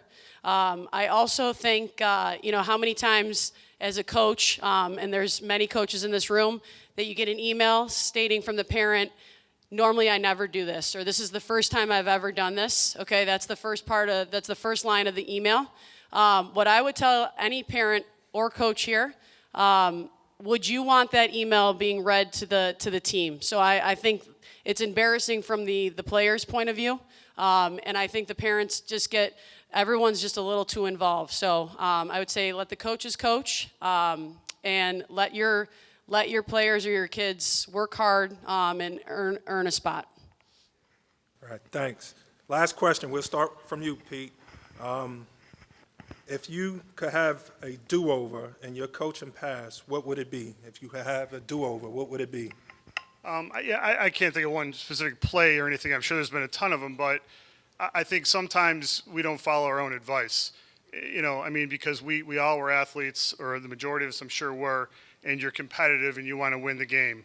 And sometimes you got to make sure that you catch yourself, or you have a good assistant coach who catches you. The way we should be looking at youth sports, especially in the younger ages, is that the opposing coach is not really the opponent. You're almost in partnership. Youth sports, the problem is with real young ages, there's a lot of blowouts, and we've all been on both sides of those. And when you have games that aren't that competitive, it's really the job of the two coaches to work together to try to make it more competitive somehow so the kids have a good experience with it. But, of course, there are times where you get competitive and you really want to win the game, and you really got to catch yourself. So there's been a lot of do-overs. There's less than there used to be, and I hope that continues. But that's what I would say. Thanks, Mike. I think you can go down the line, and there's probably a lot of strategy things. You think, hey, could I do that again? I do that again, do that over. But in most cases, that's natural wherever you are. I think the biggest thing, like Jim said, is dealing with the kids, dealing with officials, dealing with umpires. I've coached Little League Baseball for 20 years as my kids were growing up. So you're in those type of situations, and remembering your own advice is probably the best thing you could say, is just make sure you understand that the kids are having fun and that the kids' well-being is more important than a win or a loss.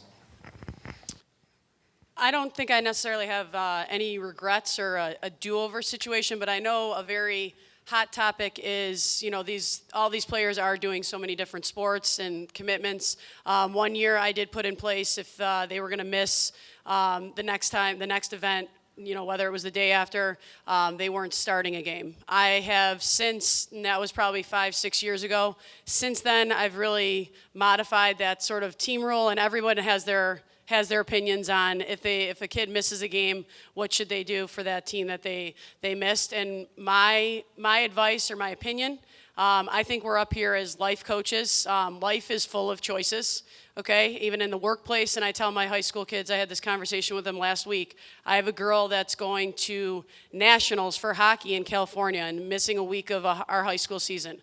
I think that's phenomenal. I congratulated her. Will she miss a week of opportunity? Absolutely. And that was my conversation with her is, life's full of choices. That's great. I wish her the best of luck.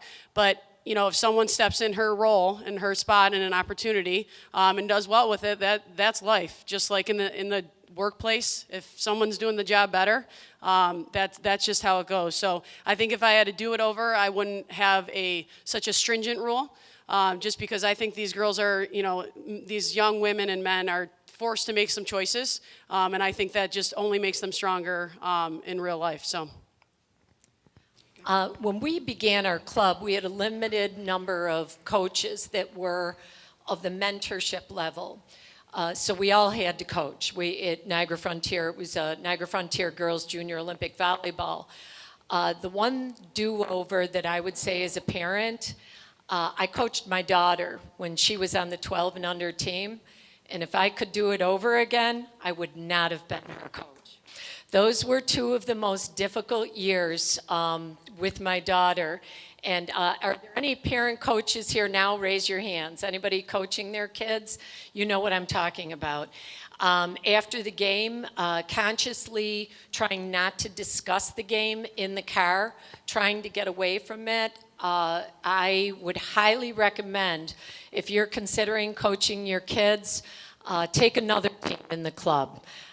Make that a policy, and that's more of a suggestion for you as a parent, because it took a couple of years after that for our relationship to get back to mother-daughter. So that would be my word of advice. Well, You guys, thank you for answering these questions. And I just want to leave off with this. Just for coaches and parents from someone like myself who's been on a high level as Division I coaching and dealing with parents and things like this. On a coaching level, looking at it from the youth sports, let the coaches coach like a lot of the panel members have said. Coaches coach the fundamentals, have fun with the team as they're young kids and everything else. As they get older, yes, it gets more competitive, and some of the kids might be so-called X'd out because they're not good enough, because they're not as good as your top 5 players, and so it gets a little bit more difficult. So let the coaches coach the fundamentals of the game, because that's where a lot of things are lost. Where we're all trying to worry about winning, and then when it's time to get to the next level, all the fundamentals are being gone. For such myself, being a basketball coach, you're trying to find kids that could do the 3 most simplest things, which is dribble, pass, and shoot. And kids can't do that. Kids can't go on the court and make 20 layups in a row or things like that, which things are simple. I have a 9-year-old son, he wants to be Stephen Curry and Harden just like everybody else and want to take 80-foot shots, 40-foot shots. I'm like, my man, you can't make 5 layups in a row. So those are important. And then for the parents, I know it's tough, but stay away. Stay away from the coaches. It's tough sometimes to bite your tongue and not say a lot of things, but maybe after the season you could walk up to the coach and everything else, but in between season, the coaches want to try to coach. You don't understand how many scholarships may be lost from my end because parents are too involved.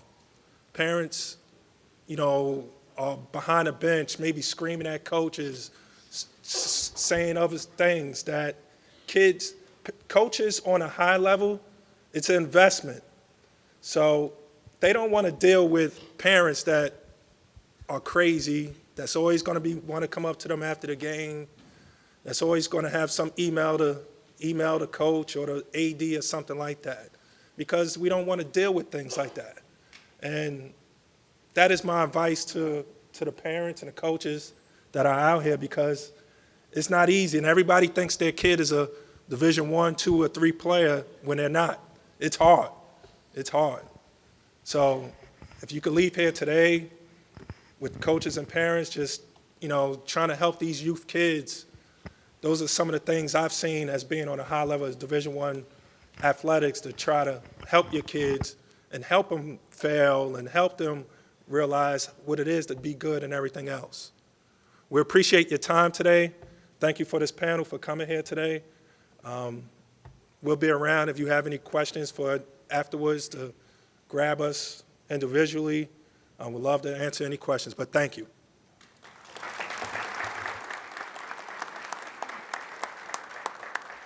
Thank you, Fred. Yep. Thank you again to Fred and our esteemed panel there. Great insight.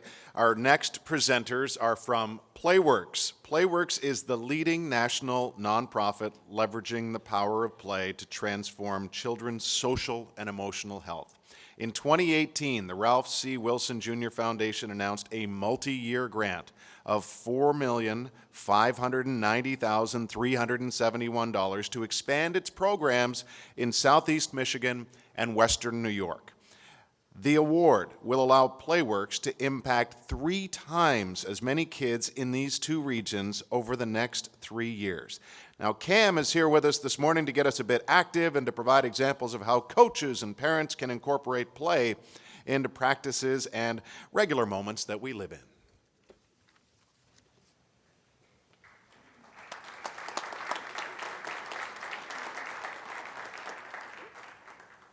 Hello. Unfortunately, Cam wasn't able to make it today, so we are here as substitutes. My name is Brianna Thomas, and this is Jabari Cran.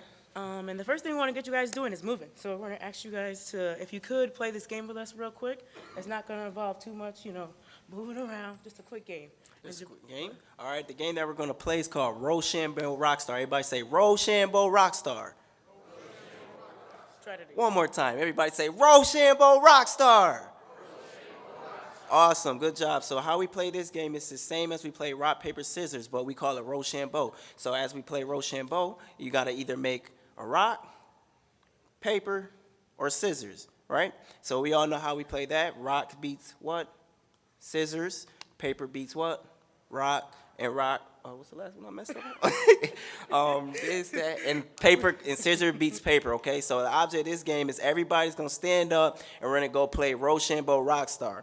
The person that is successful is gonna have his hand way up high, letting them know that they were successful in their game. You then have to go find somebody who has their hand up that was successful to play them. The person that was unsuccessful in that game is going to be that person, hype man and cheerleader, encouraging them on and keep on going and keep on playing and everything like that. You guys want to give it a shot? Y'all want to give it a shot? All right, everybody stand up. All right. Oh, we're going to have one start word before we start. Our start word for this is going to be popcorn, okay? As we keep on playing, the end of our word is going to be alligator, alligator, which you then will reply chomp, chomp. So alligator, alligator, alligator, alligator. All right, so everybody let's stand up, give it a shot one time. And on the key word or our magic word, popcorn, we're going to begin, okay? Go ahead. And popcorn.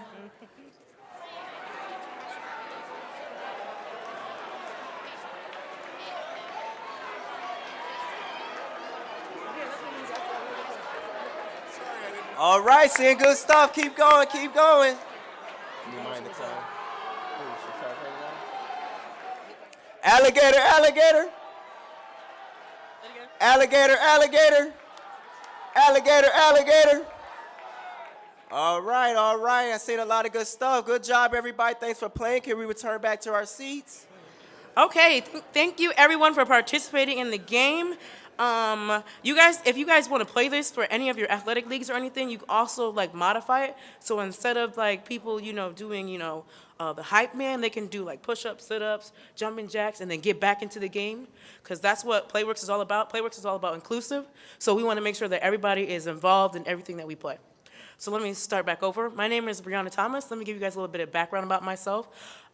We are 2 of the 6 key people in the New York region for Playworks.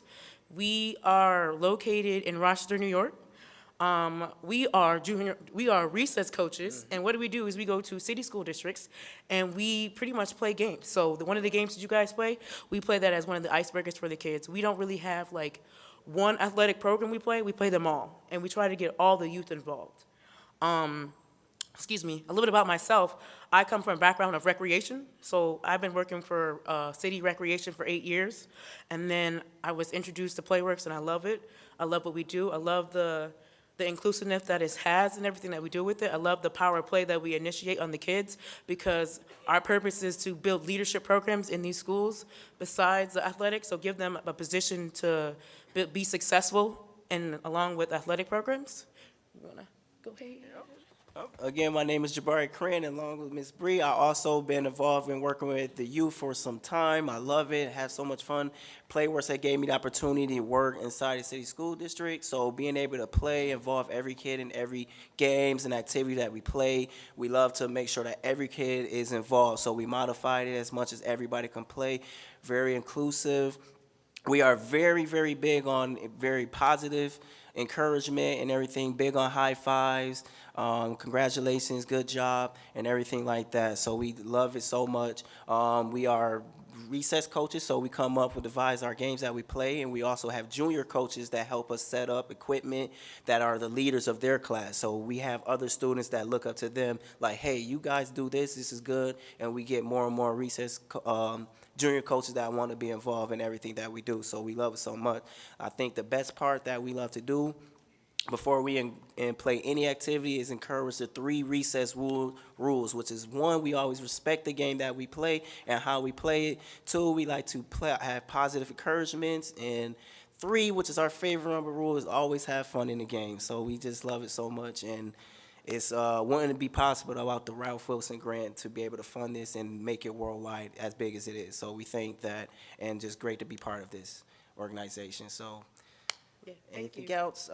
Thank you for listening to us and joining our game, and any other fun activities, games you guys like to play. We'll have it on our Playworks website, full of activities, ideas that you could play and everything like that. So hope you guys enjoy the rest of your day and have fun. Thank you, Bree. That was a terrific icebreaker. Thank you.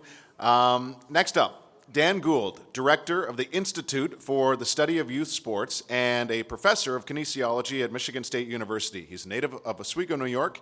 Dan earned his bachelor's degree at SUNY Brockport and doctorate from MSU. Dan's area of expertise is mental training for athletic competition and sports psychology. His research interests include the stress-athletic performance relationship, psychological foundations of coaching, athlete motivation, youth leadership, and positive youth development through sport. He's been a consultant for USA Wrestling, Michigan Interscholastic High School Athletic Association, the U.S. Olympic Committee, the United States Tennis Association, and numerous athletes of all ages and skill levels. Please give a warm welcome to Dr. Dan Gould.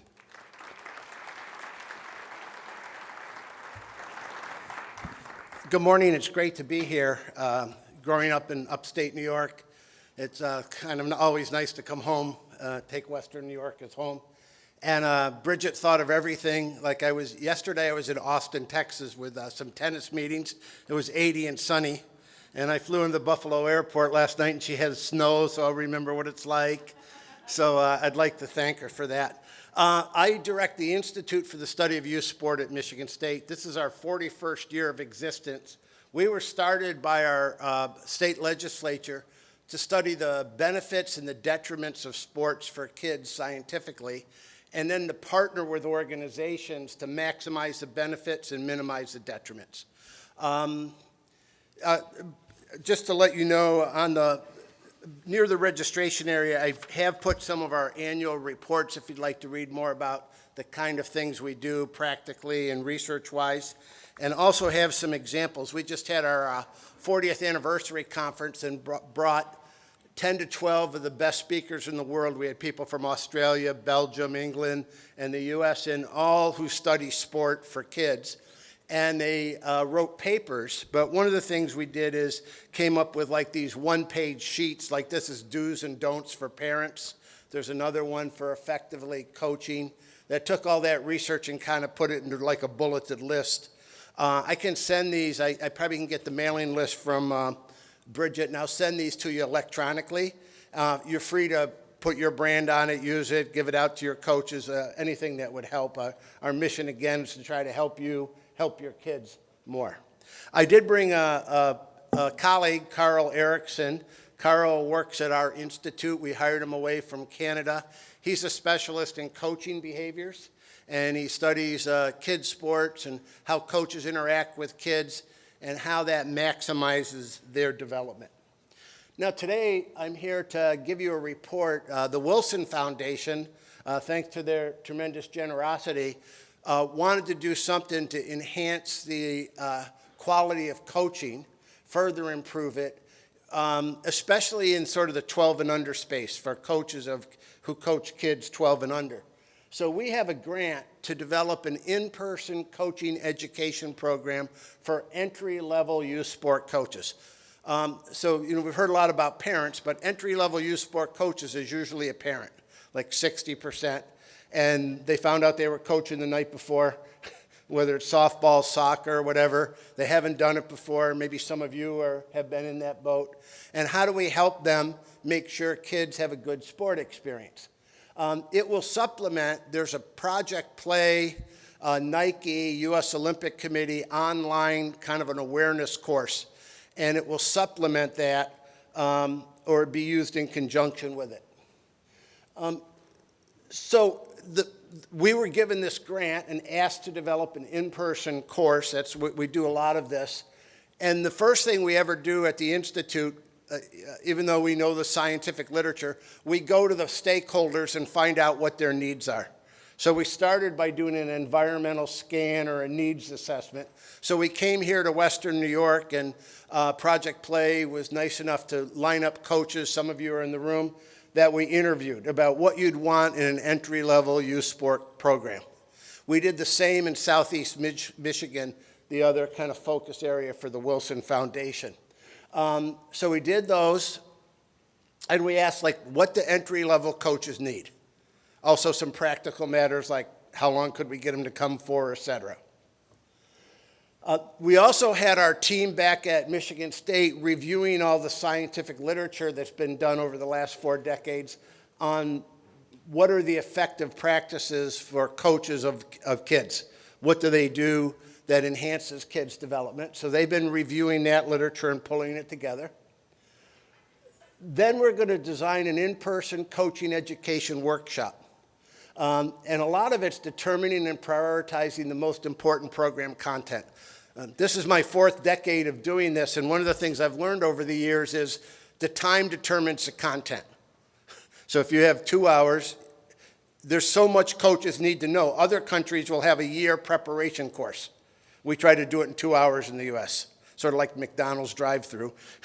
And, but you can't do everything. So we're trying to focus on what we think are the most important topics. And then identify the best delivery methods. We'll pilot test those workshops in Southeast Michigan here with our staff first doing it. Then we'll revise. Then we'll get trainers from this area and in Southeast Michigan that may be a part of your organizations who would deliver the program after that. And we'd set up a support system, et cetera. So we'd revise the workshop. So this will all occur in this calendar year. So the individual and focus group findings, just a few people are in the room that were involved in those. We had many specific recommendations for what coaches needed or what effective coaches do at that 12 and under level. I've kind of grouped them here in just general categories. We heard already today, cross-training, how do you build relationships with kids? How do you connect with kids? Like, saying the kid's name, finding something emotional that ties to the kid, compliment the child. So we'll have that material seemed important. Practice planning, organization, and management. I've never coached. I take the field and there's 15 kids. Most physical education teachers can tell you they can organize kids and move them in groups. If I'm a truck driver and I get a group of kids that have never done it, I'm trying to figure out that. Behavioral management strategies, a lot of the people that we interviewed talked about kids today. There's a host of issues that they might bring to the table. A number of the coaches from underserved areas said if a kid doesn't have very much parent structure at home, or that child has been abused, they may play out when they come to the field. And then I'm a coach and I have to deal with that child acting out. So I thought that was a very important area, so we're going to try to build some things in on how to handle that. And for all coaches, there's always that kid that doesn't pay attention, the one that wants attention. Like, how do you handle that? Effective communication, we've heard about that quite a bit today. I wasn't sure what to call this, but the need for positive youth development, this holistic coaching, fun, development, winning. How do we develop the whole child? How do we kind of put that together? One thing I've learned over the years, telling coaches of kids 12 and under in America that winning isn't important doesn't work. Now, it shouldn't be the most important objective, and it gets taken out of perspective. But the Positive Coaching Alliance talks about double goal coaches. That, hey, okay, you want to compete, but it doesn't come ahead of the child. It doesn't come before these other issues. Positive coaching practices, we heard a lot from the groups. And as we heard today, sports safety, both physical and psychological. And today that's more important than ever before. Our university's been rocked for the last year and a half with Larry Nassar, and it's been a terrible situation, but it's created some good things. How do we keep kids safe in sport? If you're a sexual predator, sport's a great place to be. You get to be with kids, you're often alone with them, you get physical contact. So we need to work really hard to make sure kids are protected in sport and have some policies. And also, psychologically, we need to work hard to protect kids, not just sexual violence, but other kind of abuse. And finally, dealing with conflict that sometimes arises. We see the incidents on TV between coaches, sometimes parents and coaches, etc. And there were some other issues raised, model appropriate behaviors, character development, how to, like Playworks talked about, how do we create inclusive environments, parental relations. And I mean, just one note on that. When we do workshops for parents, they always tell us how the coaches don't listen, the coaches don't care about them, etc. So it's the parents. And when you do coaching workshops, they say it's the parents. And everybody needs to be on the same page, as Chris was saying today. How do we create a culture where parents aren't the enemy? In fact, if I'm a parent and you're my coach of my child, legally, I need to hold you accountable so you're not abusing the child or you're not doing terrible things. At the same time, I can't be running on the field and telling you how to coach every 10 minutes. So how do we kind of specify these roles and help people work through it? So here's our initial thoughts. I really want to emphasize initial thoughts, and maybe on cards later you can give us some feedback of what this in-person course might look like. From the feedback, it would probably be 3 to 4 hours, and we divide it into modules or like chapters, like 20 to 30 minutes. We divide it into modules for a lot of reasons in terms of what adult learning research tells us. But one big one is if your organization already does something, you're with a hockey program or Girls on the Run, you might take some of the modules and supplement what you already have. Another program that has no coaching education right now, and we'd recommend we'll use this in entirety as it goes through. Again, the course is designed to work in conjunction with this online program that's been put into play by Nike and the USOC in Project Play. Yet our experience tells us you can't require that ahead of time because 60% of the people won't do it. So we kind of build it so if you've done it ahead of time, it will help. But if you haven't done it ahead of time, we could maybe encourage you to do it after. That's just being very practical. Consistent with adult learning research, the program won't be like what I'm doing right now. I won't be talking at you. It'd be great in a setting like this where we have a small group, and we might give you a scenario and you work with other people at your table, and then we report out, and then we give you some suggestions.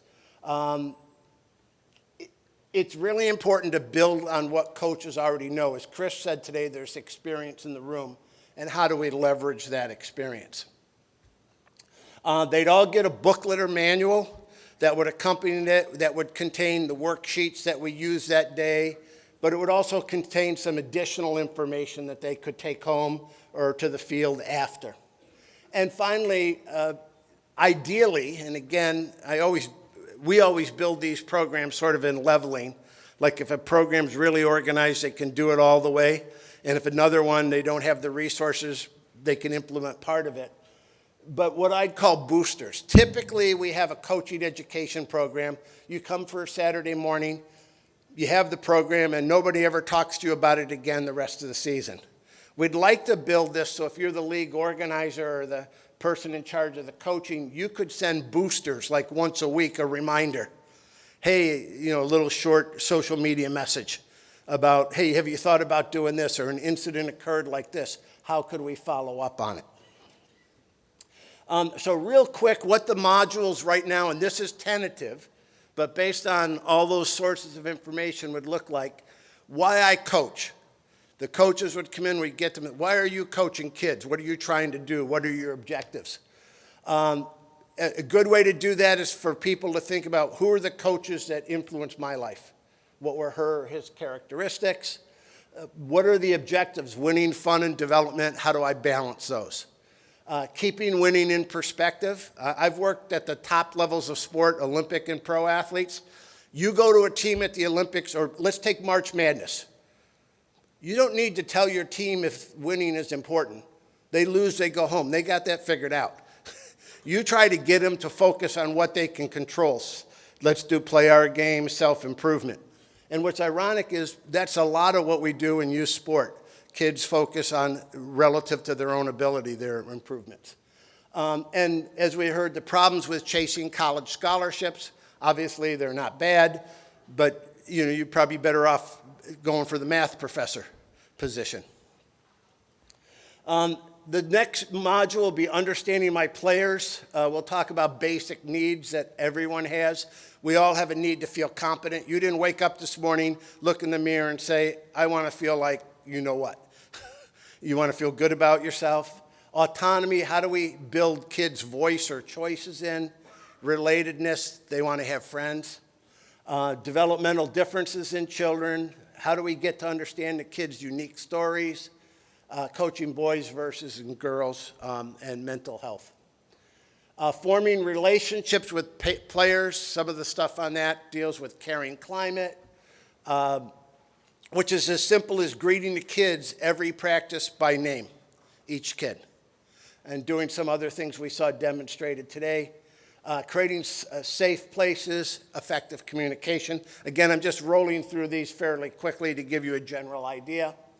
Fourth module will be effective coaching strategies. There's research that shows exactly what youth sport coaches need to do to get, some of this research shows if coaches coach in a certain way, 15% less kids drop out after the year. They have less anxiety and they have better self-esteem. So there's some things we'd include there. Teaching, I mentioned that before. Managing groups, practice plans, giving effective demonstrations, some tips in this particular area. And then I think one that we think would be really important, dealing with common youth sport coaching scenarios, misbehaving players, parent playing time confrontation, a player bullies another, two players fighting or arguing, a poor call from official. Like what's a good way to deal with that? How would we deal with that as an entry-level coach? And finally, at the end, what we found effective over the years is taking a look at, okay, we've given you all this information in the program. What are 3 things you're going to do differently as a result of being there? I mean, we could do that at the end of today. You spend a morning here. When you go home, what's going to differ on Monday when you go back to your program? What are you going to do differently? What 1, 2, or 3 things? So we find that's a pretty effective way to end. After clinic follow-up, if you're a league organizer, we'd like you to think about this. Our job, Carl and my job, is to build the program, test it out. You would be running it.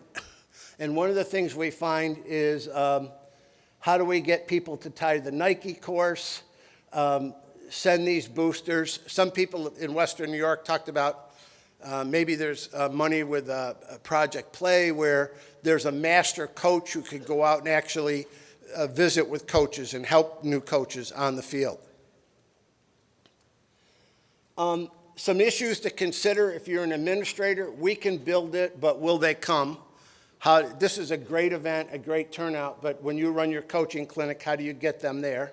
And what we know over the years, the coaches who need it least come, and the coaches who need it most don't come. How do we get the ones that we need to really get on the right page there? Organizational asset commitments. Will somebody in your organization be responsible for the coaching development? That's his or her job, and that's what they think about.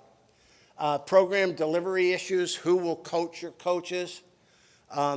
Usually the first couple clinics go pretty well, and over time you get what they call a lack of fidelity. In other words, it kind of drifts off. People don't stay on schedule quite as much as you go forward. And finally, how can we build program cultures that foster positive youth development between continuing adult leadership education? And I guess I'll stop with this and turn it over to Carl, who will talk a little bit more about developmental appropriate coaching. All the research that's been done on kids in sport. First, if you just have sport programs, you probably get some marginal positive effects. Nothing's guaranteed. If you put quality leadership in, you amplify all those positive effects and minimize the detriments. So that's kind of the push and why I think the Wilson Foundation gave us this grant. How do we have quality leadership in a program? And you've got caring adults who are volunteering their time already. How do we give them some tools so they can do the job better? Most people who volunteer in your organizations really want to help kids. How do we help them do better? So let me stop there, and I'll turn it over to Carl, and he'll talk a little bit about coaching young people. Thanks, Dan. Before I get started, I'd just like to thank Bridget and the organizing committee for having us in here. It's a really great opportunity for us to talk a little bit about the work that we do and interact and meet people who are sort of working at the coalface and really doing the good work in youth sport.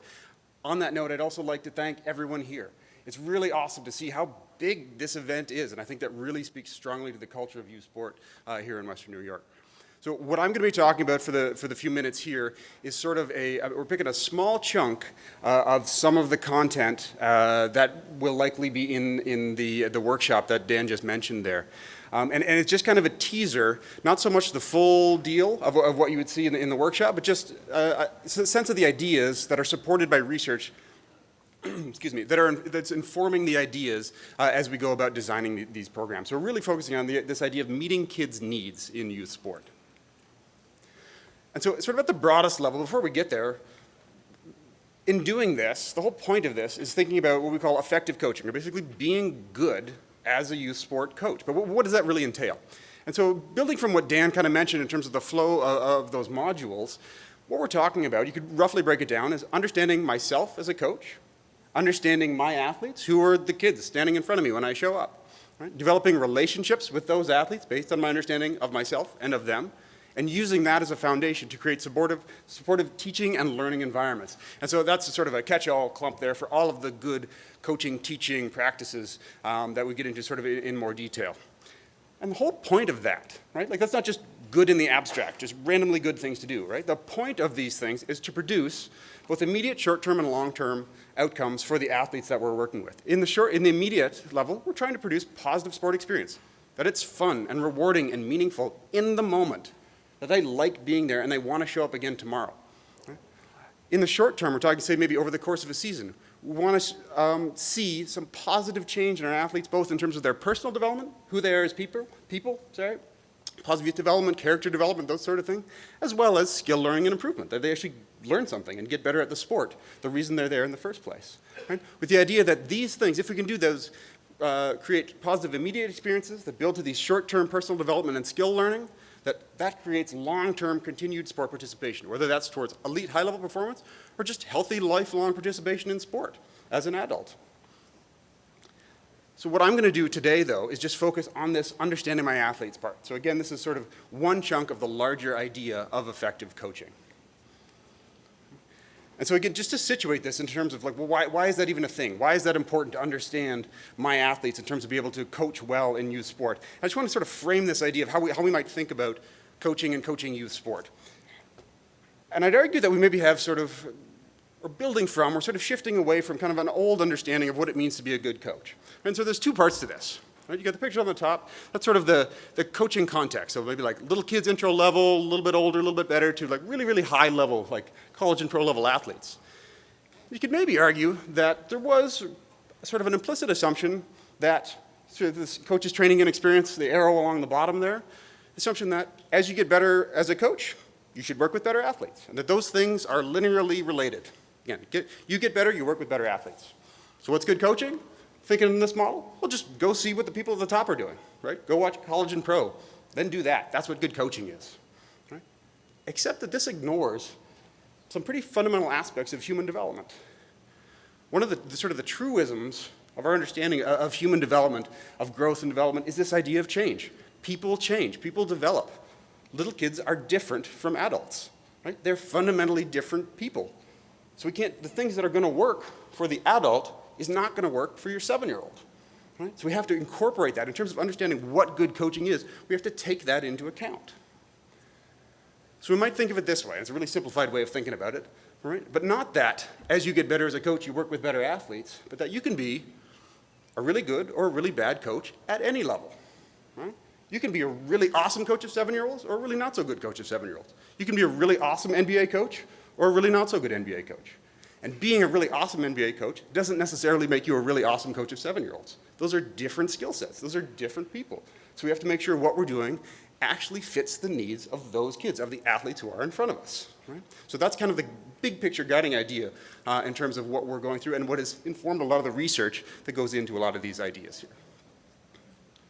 So, getting down to sort of this focus area of understanding kids' needs, I'm going to argue that we could lump sort of a lot of the research that's been done into two big picture considerations. The first one are the developmental characteristics of the kids we're working with. Okay? As I mentioned, that's who's standing in front of me today. Okay? And you might think of that in terms of sort of chunks or areas that describe who they are and where they're at that given moment. Both their physical maturation and development, their physical capacities, their cognitive capacities, so their ability to think and reason in more or less abstract ways, and their social emotional capacities, the ability to understand themselves, regulate their emotions, deal with other people. Okay? So again, kids at different ages and different levels will have different characteristics on all three of those domains. As well, we need to think of their participation, or their position on their sport participation pathway. Right? What's happening with us in this year if we have one season with them, for example, right? That's not the be-all and end-all of everything. We're just one point on their trajectory to either high-performance sport or a lifetime of having fun playing sports. Right? So we've got to think, so what do they need in this moment so that I can help them develop on a healthy and appropriate pathway for them? You might think, or might call thinking developmentally. How do I help them progress? Right? And so thinking about that, where they are right now, the little bit of time that they're going to be working with me, what do they need so that I can help prepare them to move on? Right? Does that make sense? Okay. So basically what I'm going to do now is sort of just a quick hitter run through of how we might look at these different things in really broad strokes as sort of chunks of ages that you or your organizations might be working with. So we start at sort of the youngest level. I've put ages up here, but that's sort of a fuzzy divider. These aren't meant to be hard lines. Sort of think big categories of kids. So we're talking here early middle childhood, sort of the young kids. So what are their developmental characteristics? Physically, they're figuring it out. They're little, they're young. Their bodies are new. They're trying to figure out how it works. There's a lot of moving parts here, and it's complicated, and it's hard to make them all work in the same way. Right? Cognitively, they're working at a very concrete level. What can I do, feel, touch, experience? Right? We're not thinking in big abstract terms here. It's very immediate. It's very related to what is in front of me and what I can directly experience. Social and emotionally, it's all about them. They are very selfish in the best possible sense of that word. Right? Because there's so much going on, because it's so new for them, they are figuring out what's going on with them, and they have less capacity to understand other people and what other people are feeling or how their actions influence other people. In terms of their position on the pathway, this is really about initial exposure and setting a foundation. Do they want to come back? Right? Saying, is this a positive thing that I'm looking forward to in my life for the rest of my childhood? Right? So again, understand that if we're working with these kids, we are the base. Right? What happens with us there determines whether this pathway even continues. So this is a really important part of the spectrum here. So what does that mean in terms of their needs? What do they need to get from us? Right? I'd argue all action all the time. Right? They want to be doing stuff. The idea of standing in line, watching someone else, standing over here to maintain space, that's not fun. They can't process why that would be meaningful, why that would be important. If there's a ball there, I want to go kick it. Right? The stereotypical picture of a clump of kids running around chasing a ball, that's not necessarily a bad thing. That's what they're capable of. They see a ball, they want to get involved, they want to go kick it. So let's let them. Right? We want to see, but how can we make more kids, more time, less standing around, doing the things that are fun? Handling the ball, scoring, taking shots, whatever it is in your sport. Right? So the more that we can get the action going, get them doing stuff, that's going to fit what they're capable of. Right? Exploration, not perfection. This is a chance for them to try stuff. Again, they're just figuring out how their body works. Right? So we talk about fundamental movement skills. They got to do a whole bunch of different stuff, just try things, and it doesn't have to work. That's maybe the biggest consideration here. At this age level, it doesn't have to work, it doesn't have to be good, right? They've just got to try. That's the point of this developmental stage. That's what they need, to just do stuff and make sure that's a wide variety of things so that they figure out how to move their body in a variety of healthy and safe ways. Right? And finally, fun and love of the game. I know this has been talked about a lot, right? But it's really important. If they don't love it now, it's really hard to build that back later. Okay? So this is the key thing. Can you give them enough action? Can you give them enough exploration, creative time so that they want to come back as they grow older and they're then able to actually better understand what this sport thing is really about? So moving to the next age group, and again, just big chunks here. We're talking about sort of the late childhood, early adolescence, maybe 8 to 12-ish. These kids now, in terms of their developmental characteristics, in terms of their physical development, say competence counts, but growing hurts. Okay? They're starting to figure out how their body works. They're capable now of actually maybe learning some of the true skills of the sport. Right? So they can actually work on stuff. We can actually craft some competent skill. And it's really tempting now, therefore, say, ooh, more is better. Right? But we have to recognize that physically, they are still growing. The growth plates and their joints and large bones, they still haven't healed yet. Right? This is where we get the 10-year-old getting Tommy John surgery or the 10-year-old swimmer having shoulder surgery. Right? Their bodies are not capable of handling massive amounts of load. Right? They can do the thing, they can coordinate a little bit better now, but they don't have the physical capacity to tolerate extensive amounts of pressure and load in terms of physical loading. Cognitively, we talk about comparison and feedback. We're moving from this very concrete, if I can't touch it, it doesn't exist kind of thing for the little kids, to be able to say, I can recognize that what I'm doing is different from that person over there. I can start to compare. Right?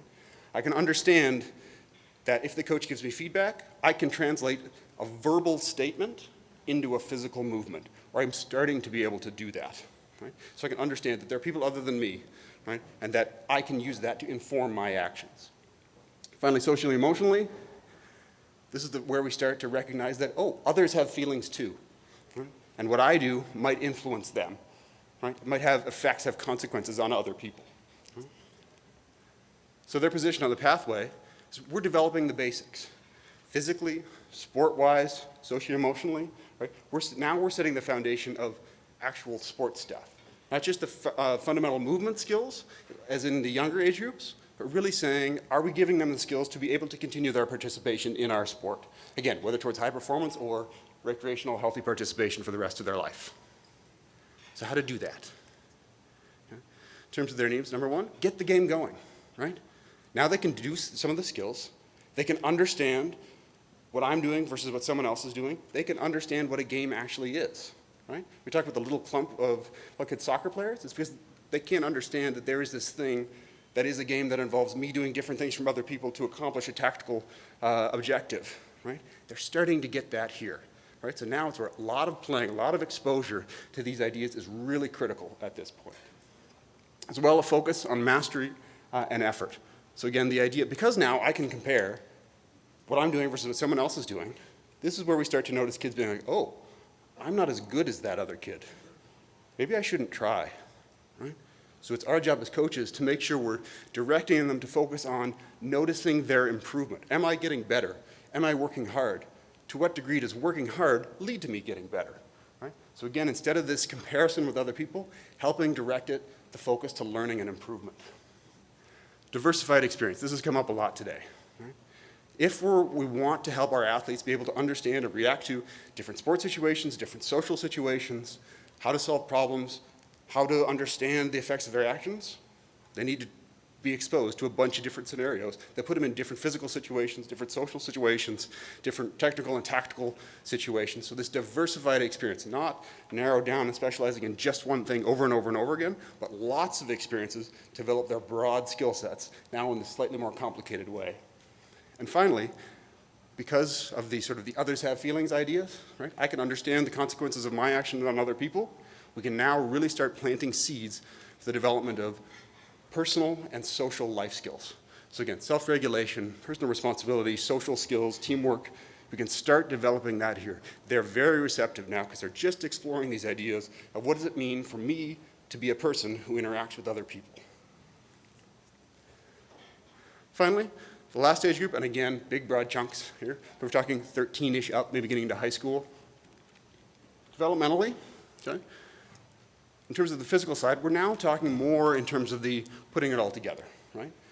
They can develop skills, they can see improvement, they can understand and work within sort of the larger scape of competition or games, right? So now they're capable of trying to do it more intensely at higher levels under pressure. Okay? Cognitively, we have sort of the adolescent brain that people might have talked about. There's a whole lot of work in neuroscience on this. The idea of I can plan, I can do it, but why? We know that adolescents have the capacity to reason almost like adults in terms of executive function, in terms of planning, rational thought, etc. They just don't always do it, right? Which is actually adaptive in many senses. They're primed for experience, primed for risk-taking, because they're in a sort of an exploratory phase of their life. So they need to try new things, and so that actually helps. But we need to recognize that that's what we're working with here. They have the capacity to think, they just don't always do it. It doesn't always happen, and that's natural. Okay? Socio-emotionally, what do my friends think? This is the big deal now, right? Whereas at the younger age groups, they may be very focused on parents or coaches as like, that's where my info comes. Now it's, what's my peer group, right? So as much influence as we can have, if there's a weird peer dynamic, that might outweigh our efforts. So we need to understand that that's where they're directing a lot of their attention, right? So that's going to be important. We have to take that into account. We're working with adolescents. So the position on the pathway, now we're talking about compete for fun or performance. And by that I mean, obviously, if somebody's working towards high performance, we want to help them get there, right? Develop their capacities to actually compete and perform. But even if someone is just going towards recreational participation, wants to stay involved in your sport for the rest of their lives, they're at the stage now where what's fun is having a good game, having a good run around, engaging, right? They actually want the full experience. We want to help them engage fully in the act of playing and competing. So for them, I'd argue we need to focus on building the team, both because this now becomes a relevant sort of unit of performance, even for individual sports, if you're training in a group, right? That's how performance happens. They're now able to understand what it means to be a part of a team and how those dynamics might affect performance, but also, again, because of the focus on peers. This is really important now, right? If you're doing all the best stuff to help them individually, but there are cliques on the team, they're feeling isolated or neglected, that could outweigh everything we do. So we really need to pay attention to the team dynamics at this level. Again, designed for improvement. They're competent human beings. They notice if they're not getting anything out of their participation. So we want to make sure that everything we do helps them notice that they are able to better engage, better perform, that they are moving forward. Because they know if they're not getting anything out of it. Right? So we want to make sure everything we do is designed to help them improve. Given the fact that, as I mentioned, they can think, but don't always do it, it's up to us to kind of draw that out a little bit. Encourage that reflection and ownership. Encourage that critical thought, right? Because they are capable of it. So now we want to ask them, force them to use their brains, to think a little bit, help develop those capacities as they work towards mature adulthood, right? Because again, they can do it, it just doesn't always happen, so we can draw that out in our coaching practices. It's going to be very important. And finally, injury prevention.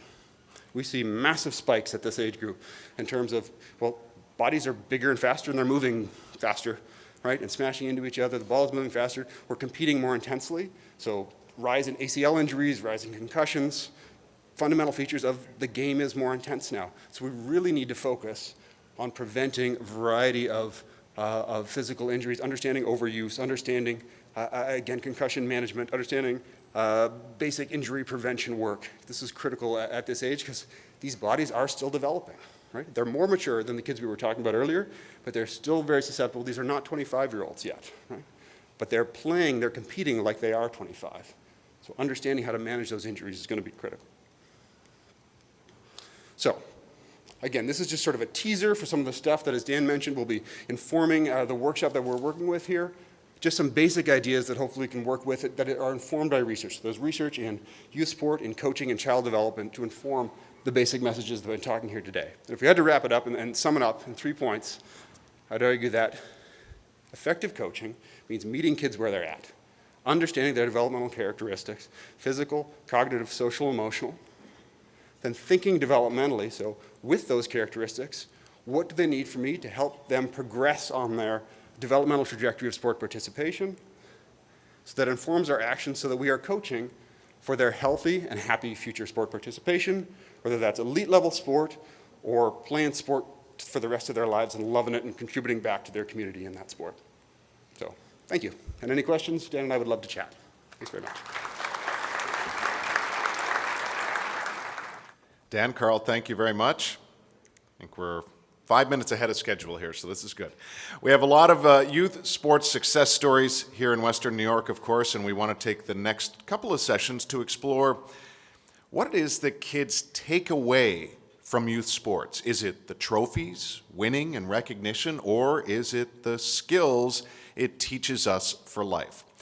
We will get some insight on that question from our next panel, all of whom were standout high school and college athletes, but ultimately people who went pro in something else. To introduce them, please welcome Katie Joyce, Executive Director of Girls on the Run, Western New York.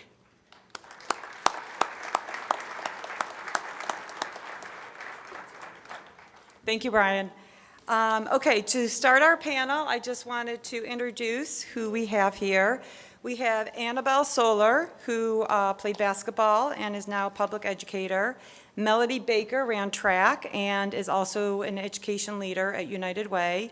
Mary Braddock was a basketball star at Stanford, and now she's a financial analyst. And Landon Beard was a swimmer in college and is now a community leader. So to get us started, let's hear from our pros. And I want them to talk about their sports and how that led them to the path that they work at now. So let's start with Annabelle here. Okay, great. Okay. So I had the privilege to play college basketball at Damon College.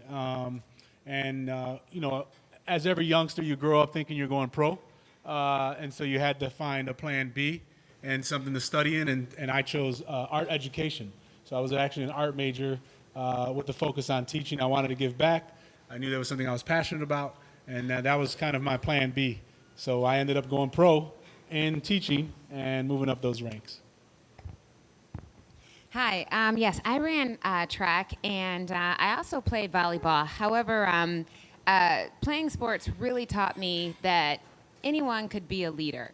It just takes time, dedication, and it takes hard work. I think one of the biggest misconceptions about sports is that it's just talent. I tell all of my students, the best player is not the most talented, it's the one who works the hardest. And that's the one thing that has really led me to where I am now, is working hard. So. Hi, so I, like many, I guess in my era, I played many sports growing up, so a little basketball, played football, Little League, et cetera, and had the opportunity to kind of focus on basketball as I got older, and had the good fortune to go to Stanford on a basketball scholarship. I spent 4 years there and had a degree in economics, and then jumped on a career path in financial services, which kind of took me from California to Connecticut to New York, and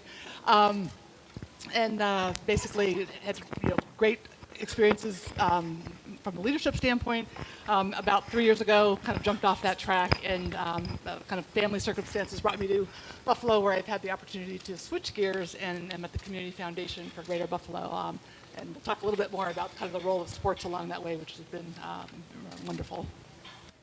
Well, my track was a little bit different. In high school, I played both football and swimming, and when I went on to college, I decided, what do I want to do? And you have to just make a choice of one.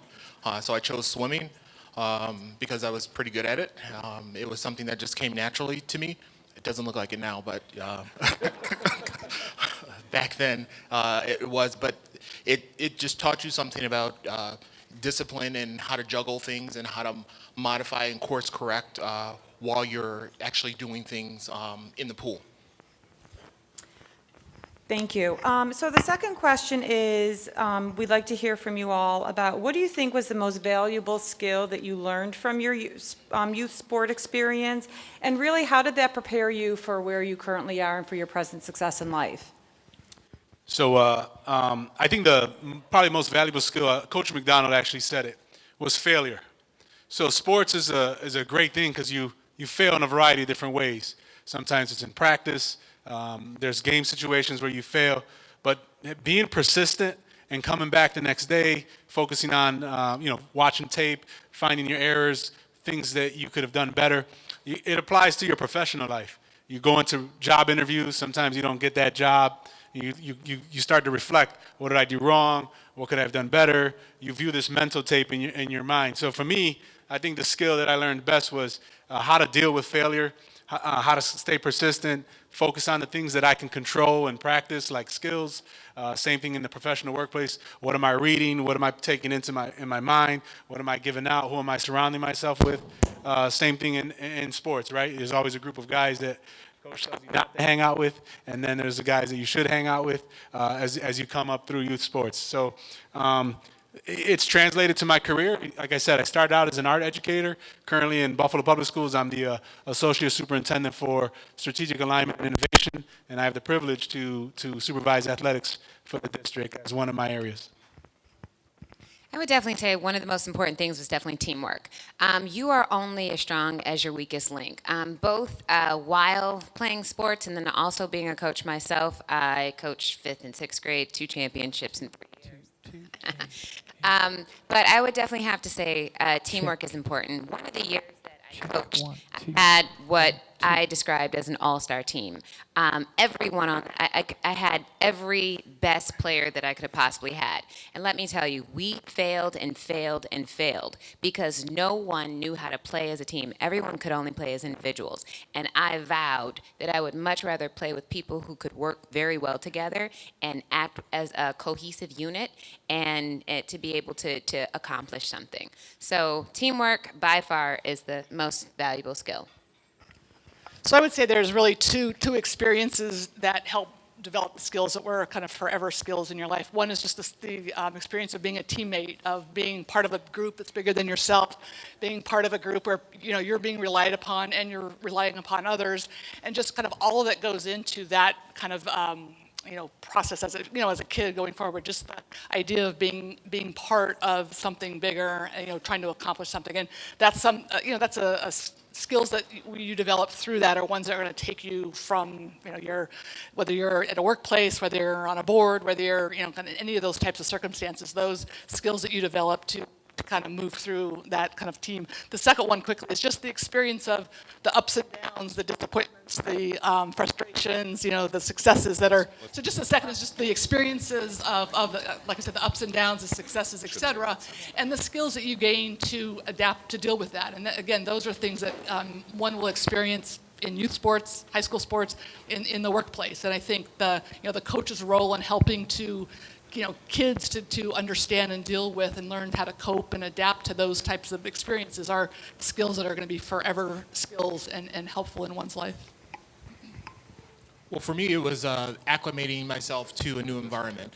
Coming from Buffalo, going to the middle of Ohio, where there's pretty much nothing but farmland and colleges, you really have to sort of acclimate yourself to the college environment, your teammates, how to succeed, and how to work cohesively as a goal. I was always accustomed to being in my familiar elements here in Buffalo, and then going away, working with teammates there, it allowed me to address some of the issues of how I work well with others, how do I fit in, because we're all great at certain things, and it's not that one person is super excelling in certain aspects and then another person is at the other end of the spectrum, but it's everybody's great, and you have to figure out how you're going to work in that environment. And then working at the Community Foundation, dealing with the work that I do daily, which is working with communities of color and building endowments. So I'm dealing with multiple personalities, both internally and externally, and how do we work together as a unit to make sure that we thrive and grow. So we have a room full of coaches, and I would like each of you to talk about a great coaching moment that you had within your career in sports and why that was such a pivotal moment in your life. It's probably not one singular moment. So the coaches that I remember are the coaches who valued me more beyond the basketball court. They cared about my family's well-being or my well-being outside of the gymnasium. They followed me either as a high school player through my career into college and vice versa. When you got into college, they want to know where you went and they stay connected with you. So for me, my greatest coaching moments are those coaches who really value the relationship role of coaching. And really value that it's more than just the bouncing of the ball, but what else are you doing with your life? Again, we're up here because we went pro in something else other than the sport. So making sure that they were still accessible as I went through my professional career, that they were always there as a reference, that they would help navigate some of those obstacles that when you leave college that you're not aware of, that you don't necessarily learn in school. So for me, the coaching is more than just the what you do between the 2 hours you have the student. You know, are you checking in on them? And today with technology, it's pretty much changed the landscape of that relationship. You know, watching what the kids do on social media, making sure that you're being that either, mentor or that parent if they don't have a father figure or a safe, structured home, that you're being that voice of reason for them. And those are the ones that for myself, those are the ones I remember. The ones that always have the door open, regardless of whatever failures you may have had, either, on the basketball court or professionally. So my best coaching experience or being coached experience was definitely the coach explaining to me that sports is about competition. It is not about getting fair minutes inside of the game. What you do off the court is what happens, is how you get in the game while you're on the court. And for me, life, that was the one thing that has really resonated. The coaches who were always honest and honest about where you are and how to develop and do better, those are the ones that really, for me, I felt like I could trust, and they made me better. And if I got better because of honest feedback, it was just a much stronger relationship. So definitely having honest conversations, and not just about being on the sports, about how you interact with your teammates, about how you interact with the referees, because all of that is about life. Those skills is really what develops people and character. So I'd say two. One is that, from a youth perspective, I think coaches that really understood what I was trying to get better at. I was trying to learn a jump hook, or I was trying to learn how to box out, and knew that that's what I was working on. And then when that happened, when they saw it, to really giving positive feedback and really helping me gain confidence in that. But just kind of knowing those things that I was trying to get better at. The second one, I guess, is it's more of a coach, I guess, approach. And that was a coach that, probably the best coach I had was a coach that understood that, we had 12 people on our team, 6 and 7, maybe 8 might get into a game. But his communication to us was that, games are about 10 or 15% of our whole team experience. The other 80% we're practicing. So whether you're, the player that thinks they're number 12, 11, 10, every one of them has a role that's important to make the team better. So if our second string players are not challenging and working hard and pushing the starters in practice, our team's not going to get better. So it was a huge emphasis on acknowledging and recognizing the role that everybody played on the team, whether you were on the front or the back. And again, that's something that in the sort of working world is very kind of relevant, I guess, in terms of some people. There's always those that are front-facing or the salesperson, but there's hugely a team behind that are very important to the broader. And just from what this coach would do in particular was in practice, he would give the practice kind of give the game ball. This would be like the practice ball, so that everybody at one point or another was recognized for the effort they gave in helping the team get better. And I think it just was a hugely positive approach to helping kind of the team overall. So my most valuable experience has two aspects. One is social capital. You're helping build the networks of our athletes in our respective communities, whether they're local or whether they're coming from another state or even another country. So that responsibility is building relationships and building those connections that our students need. And then the second is the coaching experience with our team was anytime somebody was in the pool, nobody was sitting down. Everybody was at the edge of the pool cheering and encouraging them to finish the race and go hard into the wall. That's something that you build that team camaraderie. You build those relationships with your teammates, because everybody's not going to come in first all the time, but as a team, we celebrate all victories. And one last question, as former student athletes, what would you all like to see more of or less of in our current youth sports environment right now?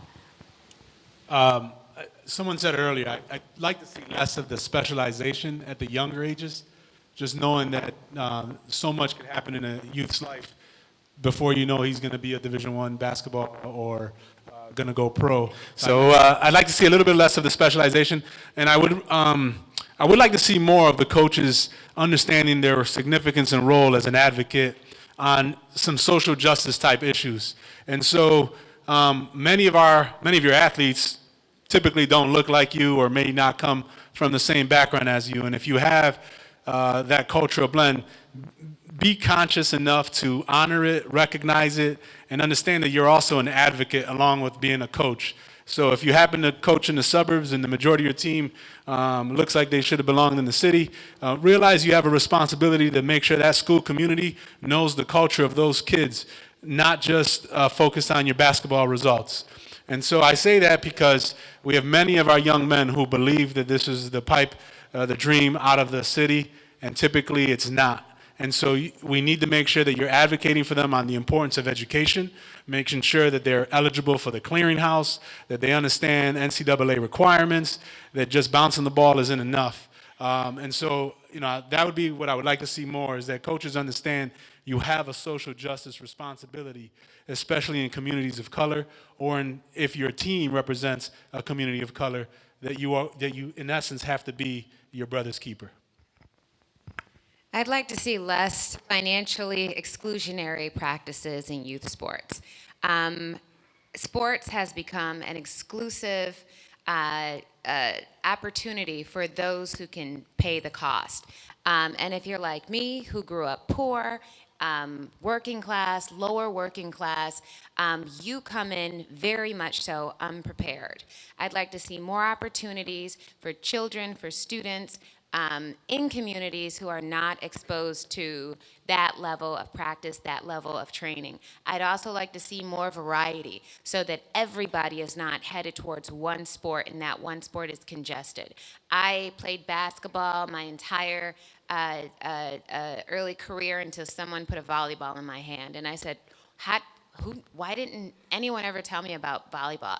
I think that sports sampling needs to be promoted in communities that do not know what squash is unfamiliar with handball, unfamiliar with volleyball, unfamiliar with field hockey. These are great opportunities for our kids to find ways to find a pathway to college. Still, for minorities, the number one pipeline for the lowest or the most underserved people to college is sports. And as long as we continue to create exclusionary practices, such as $500 to participate in one session for basketball, those kids will never get in, and we will continue to institutionalize opportunity. Mitigate the cost.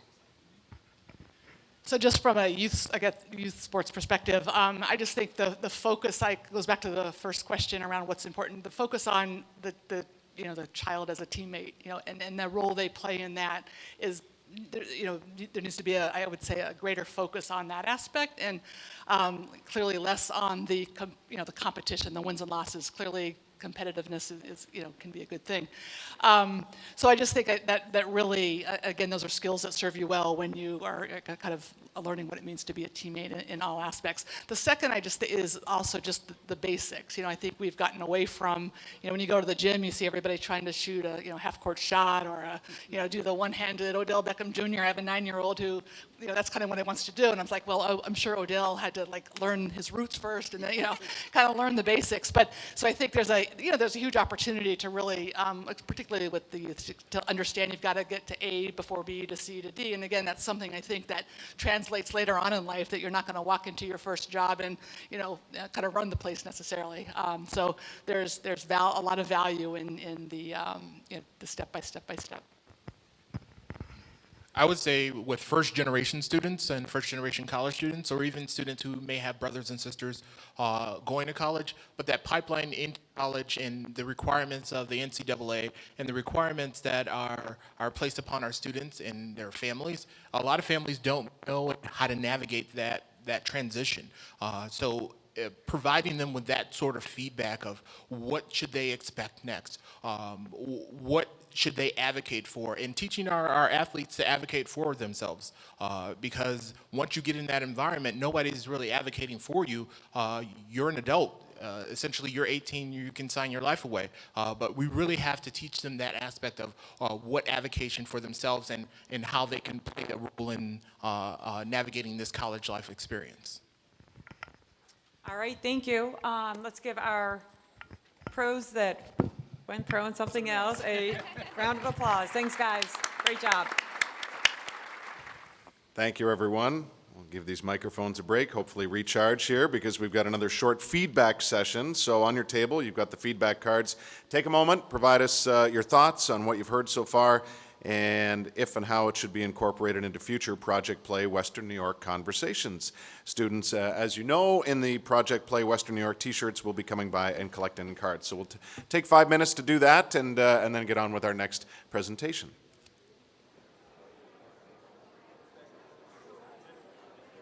All right, if we can get everybody back to their tables here, we are 5 minutes closer to lunch. And I'm happy to introduce our next panel, which includes members of the Greater Buffalo Sports Hall of Fame. Interestingly, each of our Hall of Famer panelists could have sat on the previous panel. We are anxious for you to hear and ponder what these famers have to say about youth sports and youth coaching. So please take a second to review all of their amazing accomplishments in your program. For now, I would like to welcome our moderator and Project Play Western New York and Greater Buffalo Sports Hall of Fame board member, Kevin Lester.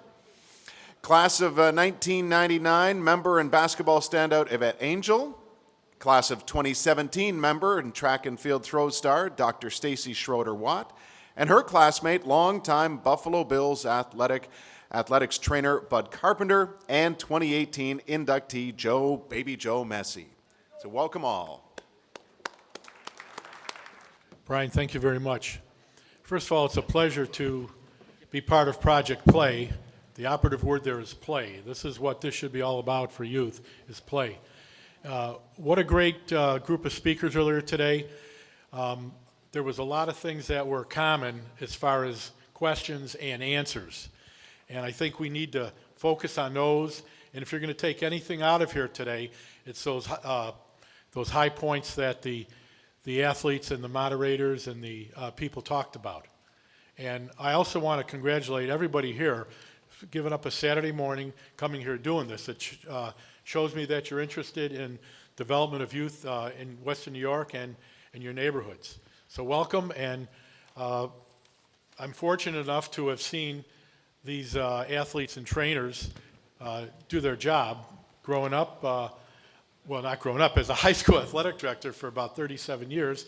I saw Yvette play basketball. I saw Stacy throw the disc and shot. Baby Joe Macy, come on, everyone saw him. And I also saw Bud Carpenter out on the field more times than I saw some of the Bills players. But this is quite a panel here, and I do have several questions. Starting, and again, you guys can answer with any order you want. Who or what influenced you as a youth when you were younger, as far as getting involved in it, or made something great for you happen? I'll start it off. As an athlete in high school, I was a sophomore and playing football, and I badly sprained my ankle. Well, one of our coaches was a shop teacher, also doubled as the person taping ankles. And as he taped my ankle and I couldn't move it and the blood supply left, I said, gosh, there's got to be a better way of doing this. And luckily, in the town I grew up in was Allegheny, and there sat St. Bonaventure. That's right. Kevin and I are talking about, and then Dick Bellotti was an athletic trainer where I didn't even know what the heck that was. And for all of you out here, you've now seen and heard what that means. But for me, I went over there to learn how to tape. So from the time that I was a junior in high school, I taped our football team, and I played basketball, and we taped them. So the take from that is that I didn't like what I was seeing and did something about it. And I think that's why all of you are here, to get better at what you're doing. And maybe there's something that you've already heard, or hopefully something we can say to help you along the way. I hope everybody can hear me. Good. Again, I just want to say, commend you all for being here. I think it says a lot about the future of our youth.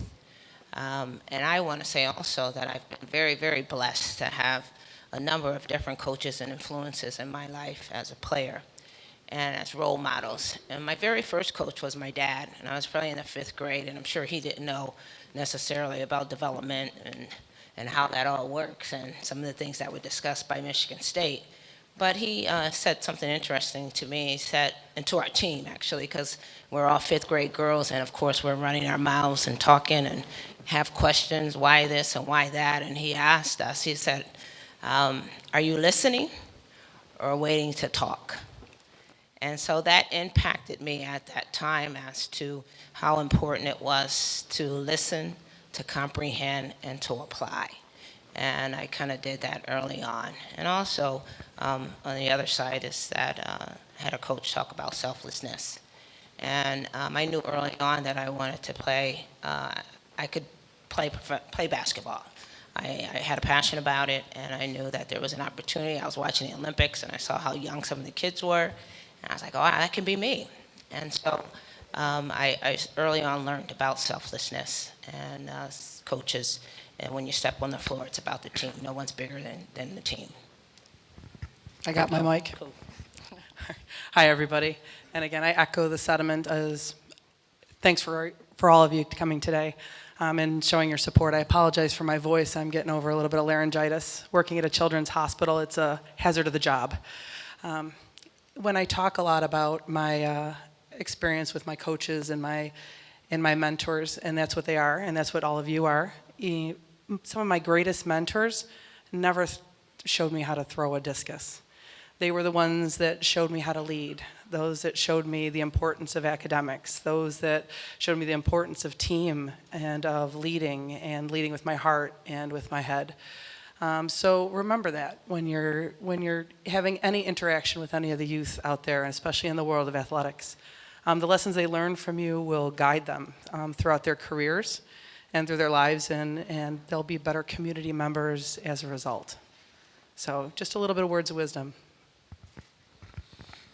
Okay, Joe Macy, and thank you for having me. Hello to all my friends of the Buffalo Police Athletic League and Niagara Falls Police Athletic League. I have some friends over there. So I'm a little different in the sense I played all kinds of youth sports, but the sport that I'm most known for, I didn't start till after my teenage years. I was a young, tough kid, but I needed a lot of encouragement, motivation. I never really truly believed in myself when it came to the sport of boxing. I always needed a lot of reinforcement. So it was everyone around me, parents, coaches, brothers, teammates, always kind of helped me along and try to let me know that I was had the ability that I had. I was always smaller, believe it or not. I was very tough, but small. I was underdeveloped till later in the years. I needed a lot of push and a lot of encouragement. So everyone around me, I really needed everyone around me, and I just want everyone to know how important that is. Whether it is your coach or your family, you can never be alone in youth sports, and you always need somebody to be around you. And thank God I had all those people and love and encouragement. Because it wasn't until later, and I was an adult, that I realized that I did have I had what it takes to be successful. Thank you. Great answers. Okay, this is for each one of you also. Did you ever have the fear of failure, and how did you deal with it? And what would your message be to youth today that have the fear of failure? Preparation. I think it's the most important part. As coaches, you don't walk out there and throw the ball out there and say, go play. You walk in with a practice plan and a game plan. It isn't just about X's and O's. And one of the most important days of my life in athletic training is when Kevin Everett went down in the middle of a football field. You know, he's out there. I had no idea how bad he was. Got out there.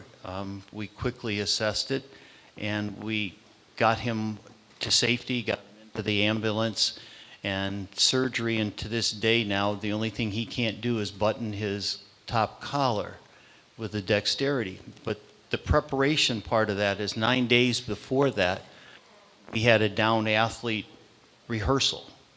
Just every year we did the same thing. So what does it mean? It's preparation. It's preparation to coach. It's preparation to be on the field to do that. And with preparation, I don't think I ever worried about failure. You just did what you trained to do, and that's what coaches do with athletes out there. With the youth, of course, they're going to make mistakes, but each time they get better, and that's only because of the coaching.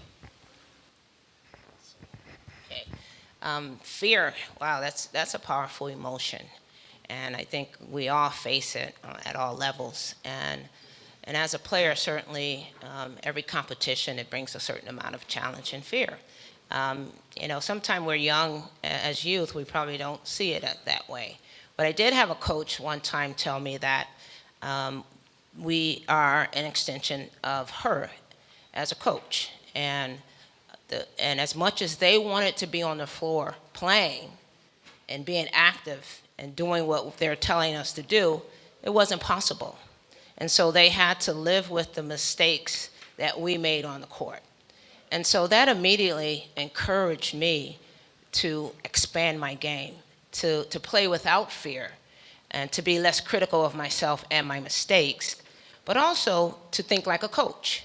And so I think that was very profound, that message that was given to me, and helped me conquer the fears that I may be facing in a game, or taking the last shot, perhaps, or to passing to a teammate, or dealing with the challenges that may come working with the team. You still want to hand off to me. I appreciate that. All right. So fear is something I think it's not to be, for lack of a better term, afraid of, because you have to embrace it for yourself to not only grow as a person, as an athlete, as a contributor to society. Teaching the students, your athletes out there, to embrace it and to work with it and to utilize it is key. Because I can tell you it won't go away. And learning how to deal with it at this age is critical, because I can tell you right now, I encounter a fear when I go into the operating room and I have a very sick kid in my hands. And I have to know that I have to be on the top of my game to make sure that they can survive it. That's fear. But being an athlete has taught me to deal with that fear and to how to handle it and how to channel it, how to focus down, how to breathe, and how to get a kid safely through an operation. And I wouldn't have learned that if I didn't learn that on the athletic field. I recruit right now a lot of my residents. My first question that I ask them is, have you ever been an athlete? Have you ever, been a part of a team? Because you have to work as a team in the operating room, and you have to conquer your fears. And it's a skill that they will live with and develop throughout their lives, and it is something that we should embrace, is the fear, and just teach them how to deal with it and use it. Great answer. I never lost, so I don't have that fear. I'm just kidding. That's a joke, because I threw up before a lot of my fights. I was so nervous, and the fear. These guys said it best. I mean, there's actually a scene in the Rocky movies, and Stallone talks about embracing it and making it your friend. But I think, like Bud said, it comes down to preparation. I mean, it's not. You're never going to get rid of fear. It's not something that's going to go away. You're never going to fear of failure, fear of maybe being injured, fear. You're never getting rid of it. It's always going to be there, especially when the spotlight is on you. Embrace it. Use it, channel it, use it as a strength, but it's about preparation. If you go into your game or respective field knowing you did everything that you could do to prepare, then that's it. And I always tell students, you don't have to be the best. You just have to be your best. And being your best, You come out of that game or that boxing ring or what have you, knowing that you gave your best, and you won't have that fear any longer. Thank you. What would you tell young athletes who are participating in a sport and they're succeeding, and all of a sudden, if they come to you as a coach and say, I want to quit? Have you guys ever had that feeling in your prime that you no longer wanted to participate, you wanted to quit? I don't think in terms of quitting, but you had challenges mentally of saying, is this for me? How do we go forward? Am I spinning my wheels? For us up here, we're the fortunate ones. We were talking earlier about there's a great NCAA commercial that's out that's showing during the basketball, and they're talking about the thousands of athletes and how many of them go pro. Well, we got lucky, the four of us, and I got extremely lucky that I was able to work my way up from a Division III school to the Boston Bruins to the Buffalo Bills. But what it is, it's you grow each step of the way, and then when you're really doubting yourself, you just say, what is it that I want to do? What strengths do I have to go on? And why do I want to go on? Well, as coaches, you know, you're deficit spending. You know you're not in it for the money. You're there because you love sports, you love the kids. But that doubt of, oh man, is this really worth it when you're dealing with the kids? And that's the inner strength of all of you that are here. That's why you're here. So you've already conquered a good share of that doubt. I can say I don't think that I've ever felt like I've wanted to quit on basketball. I love the game of basketball. I love the game as a coach. I love the game as a player. I love watching it. And I love play. I love sports. Early on, we talked a little bit about sampling, and as I mentioned, I've had several different coaches. However, I've played 2 organized sports, basketball and volleyball, in high school. I did karate, I played tennis, I rode my bike, I learned how to run, and I played football. If I could go pro in something else, it would have been football. So I was very good at football, and so I enjoy playing, and that's what I would love to see in kids. And if you enjoy what you're doing, that it's less likely that you want to quit. And I attribute a lot of that passion to playing. I mean, I ran. Someone told me how to run, how to breathe and run. So I ran. I ran a lot. I enjoyed riding my bike to get to play basketball. So I rode my bike to play basketball. I took karate so I can have a better understanding of my body and how it works and how to have control and how to breathe and how to have discipline. And so it all contributes to basketball. So I did a lot, but it really did have that connection to sports and to basketball in particular. And so I know you guys are challenged by different things than maybe I was challenged with as a kid. And so having said that, I know you do get faced with that question or that giving up attitude. But I did not have that, and I don't know the answer for that as far as how you continue to get. You have to have passion for it to get the most out of it in the beginning.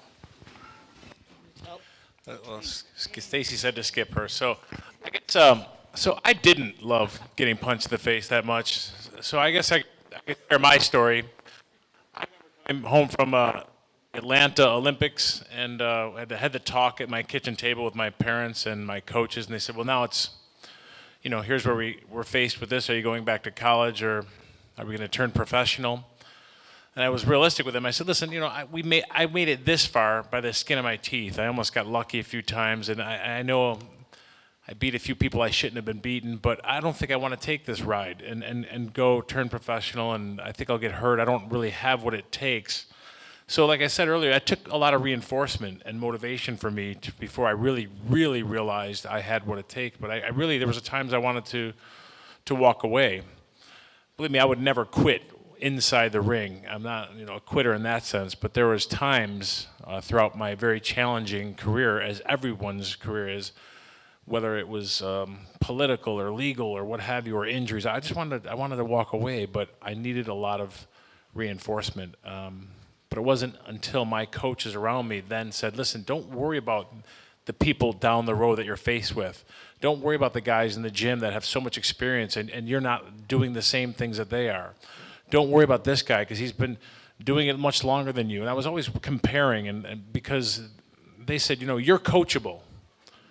That guy over there, he looks great. He's not coachable. He's never going to get better. You're coachable, Joe. We want to work with you. We want you to take this ride. Don't walk away. And they were right. And they were right. So I think I did have what it takes to at least get as far as I did. But everyone needs a little boost and a little motivation at times. Give me that. All right. So there's been times I think all of us has faced when frustration has set in. And I can tell you there's been, times during my career that I was in the discus ring and thought I had no business being in there any longer. I was hurt. I was frustrated. I was angry. And I remember vividly this one day. It was a rainy day. I had a terrible day at school. And it was just not going right. Not a discus landed in that vector. I almost hit the building. It was terrible. And I remember, for those of you who remember Coach Wyatt, he dragged the stool with him everywhere. And, he sat behind me and I swear he was ducking half the time because he didn't know what was coming his way. And he just let me throw. And at the end, he just said, well, that sucked. And I thought, yep, that sucked. And he said, you want to talk about it? And I said, not really. He said, well, my door's open if you want, but I'll see you back tomorrow and we'll talk about it. And it wasn't him, pursuing me. It was the quiet confidence of my door's open. And as coaches, you have that ability to reach across and support your players when it's frustrating, when it's hard, when they're injured, when it feels like they want to quit. And maybe that's the right decision for them at that time to step away for a while. But you can support them in whatever decision they want to make. Whether you think it's good or bad, it's their choice, but you're the coach. And at that time, that is a huge role in their lives. So I can tell you right now, having him stand there and do nothing was the best thing he could have done. But his presence was there. And I can tell you when finally my career in discus and shot came to an end, it was hard to step away. But I didn't step away and leave it. I still coach. I still am in it. As far as that part of me will never go away, and I don't want it to. I'll always be an athlete, and I'm proud to say I'll be a coach, and I'll be part of a team in the operating room, in the discus arena, supporting the UB Bulls. So it becomes part of you, but stepping away, it becomes such an internal part of who you are and your character. Being an athlete and being a coach, it's something to be proud of and foster again. So stepping away is never really an option because you can't. Thanks. I believe we have time for one more question, and we're going to touch on something that's been lightly talked about a little bit today. But we have some experts up here this afternoon who deal with injuries. And as a high school athletic director and coach, one of the biggest things that I always made sure we took care of was worried about injuries to kids, how to prevent them, and how to care for them. So the members of this panel, please talk about some recommendations you would have to young coaches today about preparing their athletes and some of the things you guys may have gone through. I know concussions are very big today, and let's hear about some of those. Well, you led us down a bad path with that one, Kevin. That's an all-day seminar on just the little things. Coaches have a lot of responsibilities, and they take on such a task to teach, to coach. And that's really what coaching is. It's teaching. So how do you teach not to do something that may occur as an injury? It's not possible. Injuries are going to occur. That's why I had a job. But what can you do to put your student athletes in the best possible position to succeed, yet not injure themselves? I don't know that there's a quick answer to that. I know that my field in the state of New York is sorely lacking. Stacy and I were talking about that. We're one of the few states out of the 50 that don't require athletic trainers at competitions. While some of the schools are getting better at having them there, and you have ambulance people there, but those are the people you want at a car accident. So am I sidestepping this a little bit? Yes, but the really part of it is that from the football standpoint, you now have the safety panels out there for youth football, and that's about teaching proper technique. But you can't stop an ankle sprain, whether it's basketball, volleyball. Those are the kind of things you want the best for the kids, and for those kids, the more active you have them, you know, the jumping rope, the coordination of simple things. And at this age group, I hate weights. I hate weights until they're about 14. You know, and Stacy talked about it from a medical standpoint with me earlier. What can you do for your athletes? Get them in the best shape they can mentally and physically. And the physical part can be something as simple as jumping rope, change of direction. All of those things help the entire body. And when we go with basketball, that's what she's going to talk about. It's how do you get somebody in the best shape they can, and that's really what your job would be, to help with injuries. That's good stuff. I can say that as an athlete, I've had all the number of years I played at all levels, and I've had one ankle injury in my whole career, and I think that's very uncommon. And that's one of my biggest concerns. As kids become and youth become more specialized, they overexert their muscles and joints and things like that because of the repetitive movement. Every sport has those risks. And so I attribute that I've had one injury to the cross training that I did, as I mentioned. I rode a bike, I ran, I did martial arts, played volleyball, played basketball, and I did a lot of it, played football, and I did a lot of it. So I really honestly think that as those different types of skill sets was available to me, I was first of all made aware of my body a little bit more and the possible tweaks that could happen or what was going on in proper icing. And so that was something that was really important. So I think more cross-training in our process and our training, even between sports and training, conditioning.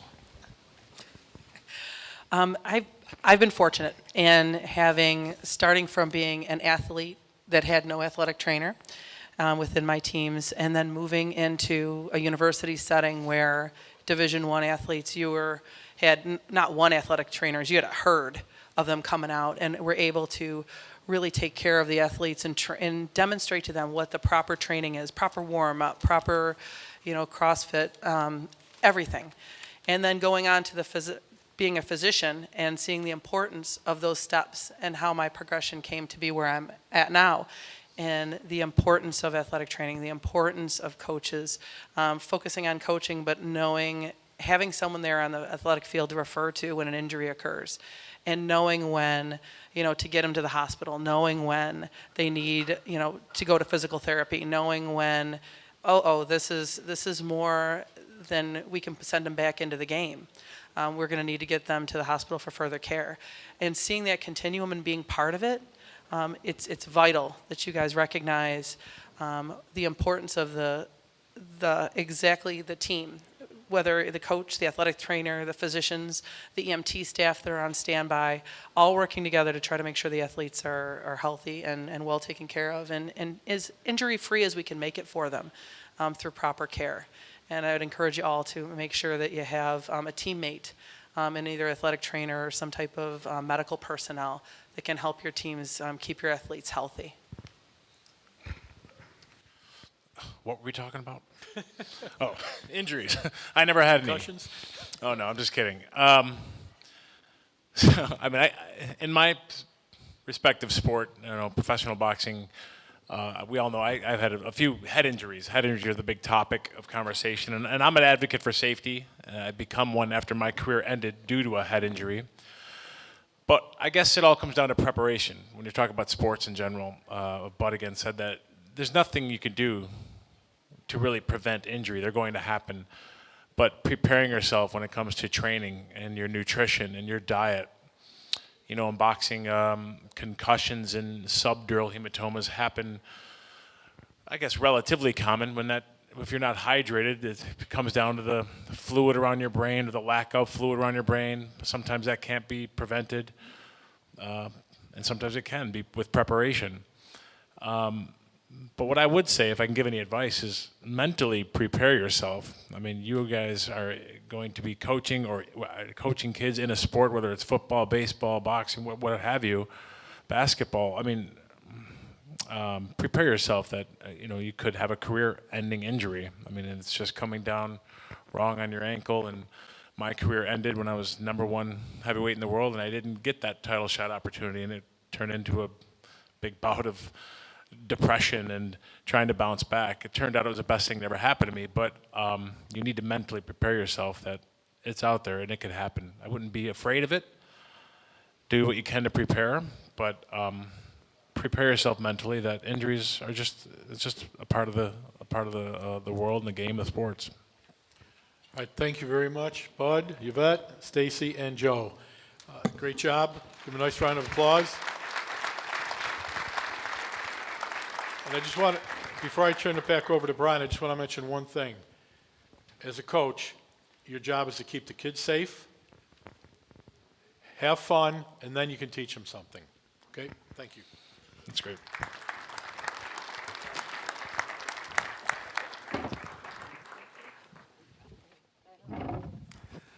All right, folks, we'll take a short 15-minute break to allow you to grab a lunch plate. We've got 4 buffet lines now, so please note that we're trying to, move everything along as quick as possible. So enjoy lunch, and we'll get back at it as soon as we get settled back in. Thank you.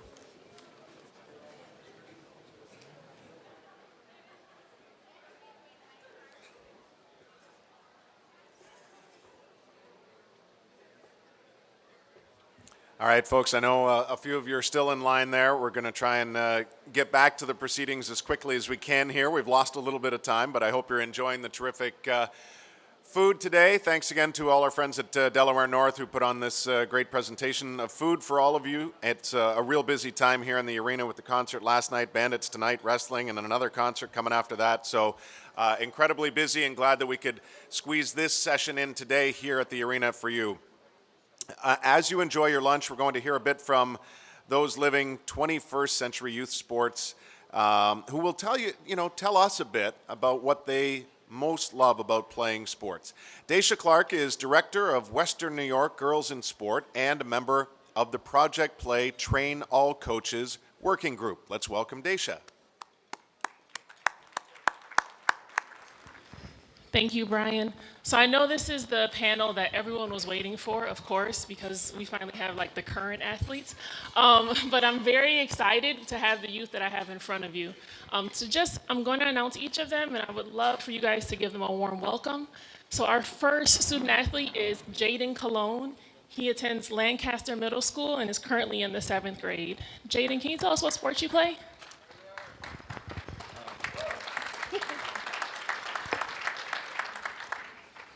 Currently, I play football and baseball now, but I'm going to start playing football in 8th grade. Thank you. Our next athlete is Sophia Davis. She attends Kenmore West and is an 8th grader.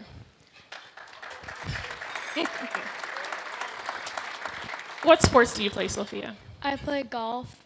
Perfect. Our next athlete is Niall Burgeon, who attends Christ the King School in the 6th grade. What sports do you play? I play basketball. And I think I heard you play soccer as well. Is that true? Okay, and our last athlete is Jack Eskridge, who attends St. Augustine and is currently a 5th grader. What sports do you play? I play football. Football. Thank you all. So, as you know, we've been talking about youth sports for some time. I think it's important when we talk about youth sports that we have a little bit of time where we talk to youth. Can you agree with me on that one? So we're just going to ask a couple questions to get a better idea of what it's like being a 21st century athlete. So my first question is, why do you participate in sports? Who feels comfortable answering that one? Jackie, you can take the hard one. Thank you.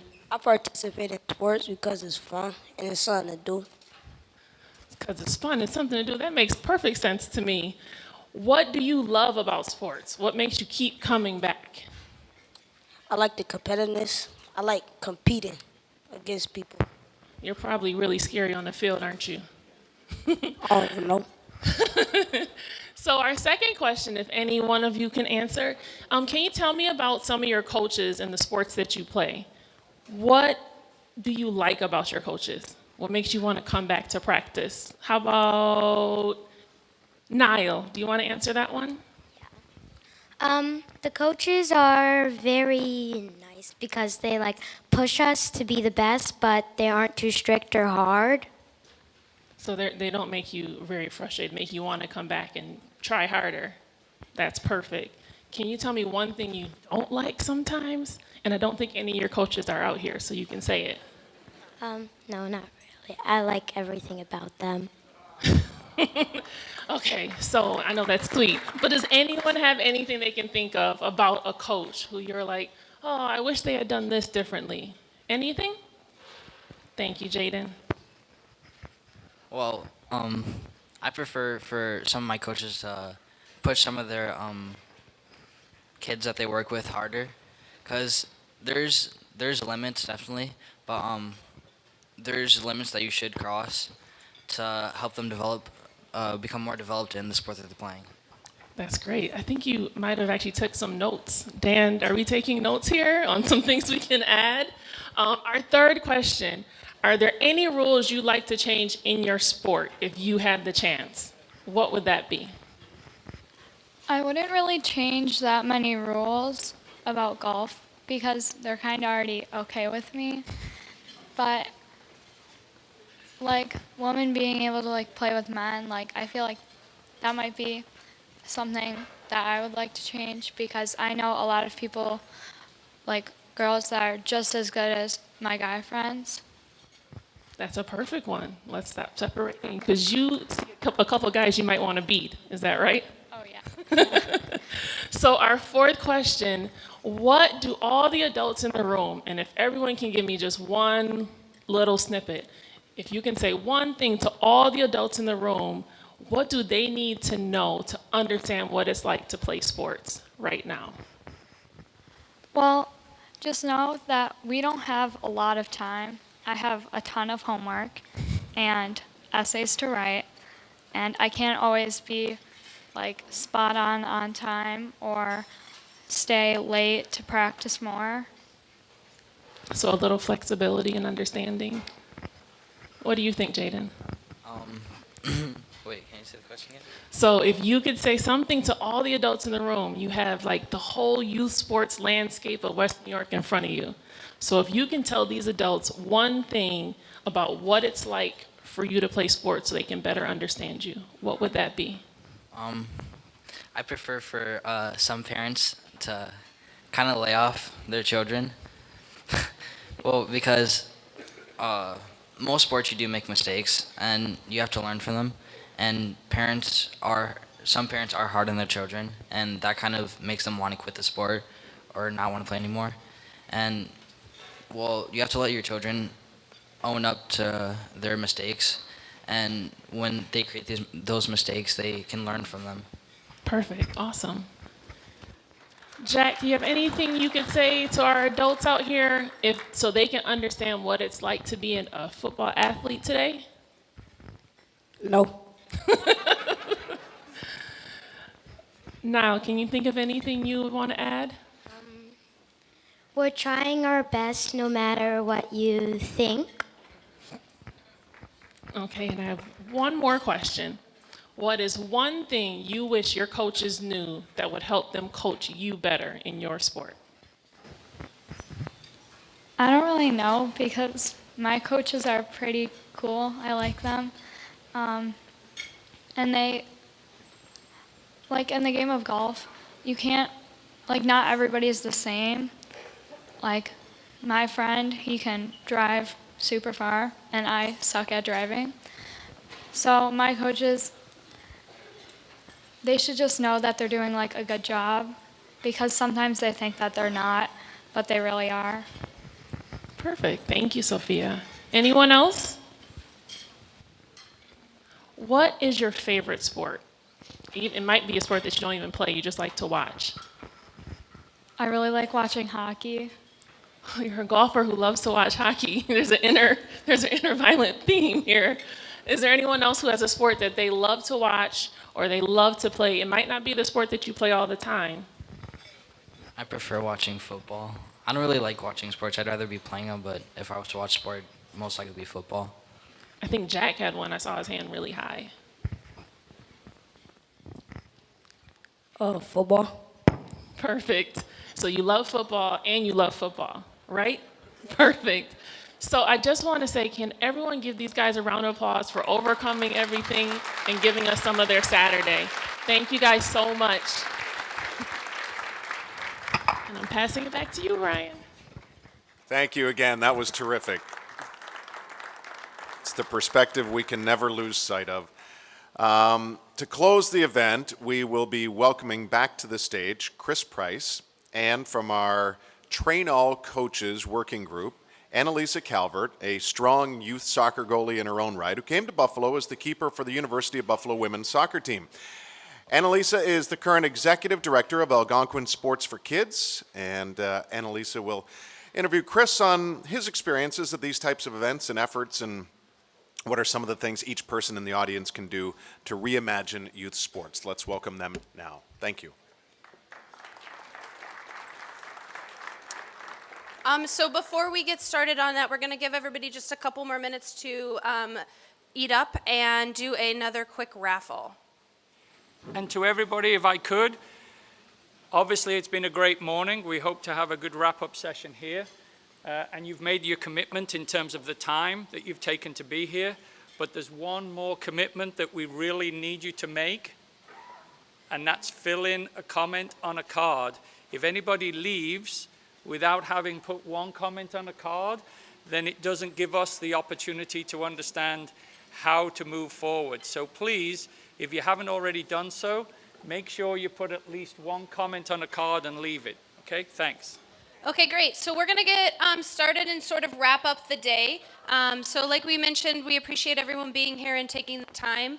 I think at the end of the day, a lot of people in here are either involved in athletics or are athletes. And I know that a lot of times when I come to these, I'm always sort of wondering what's next.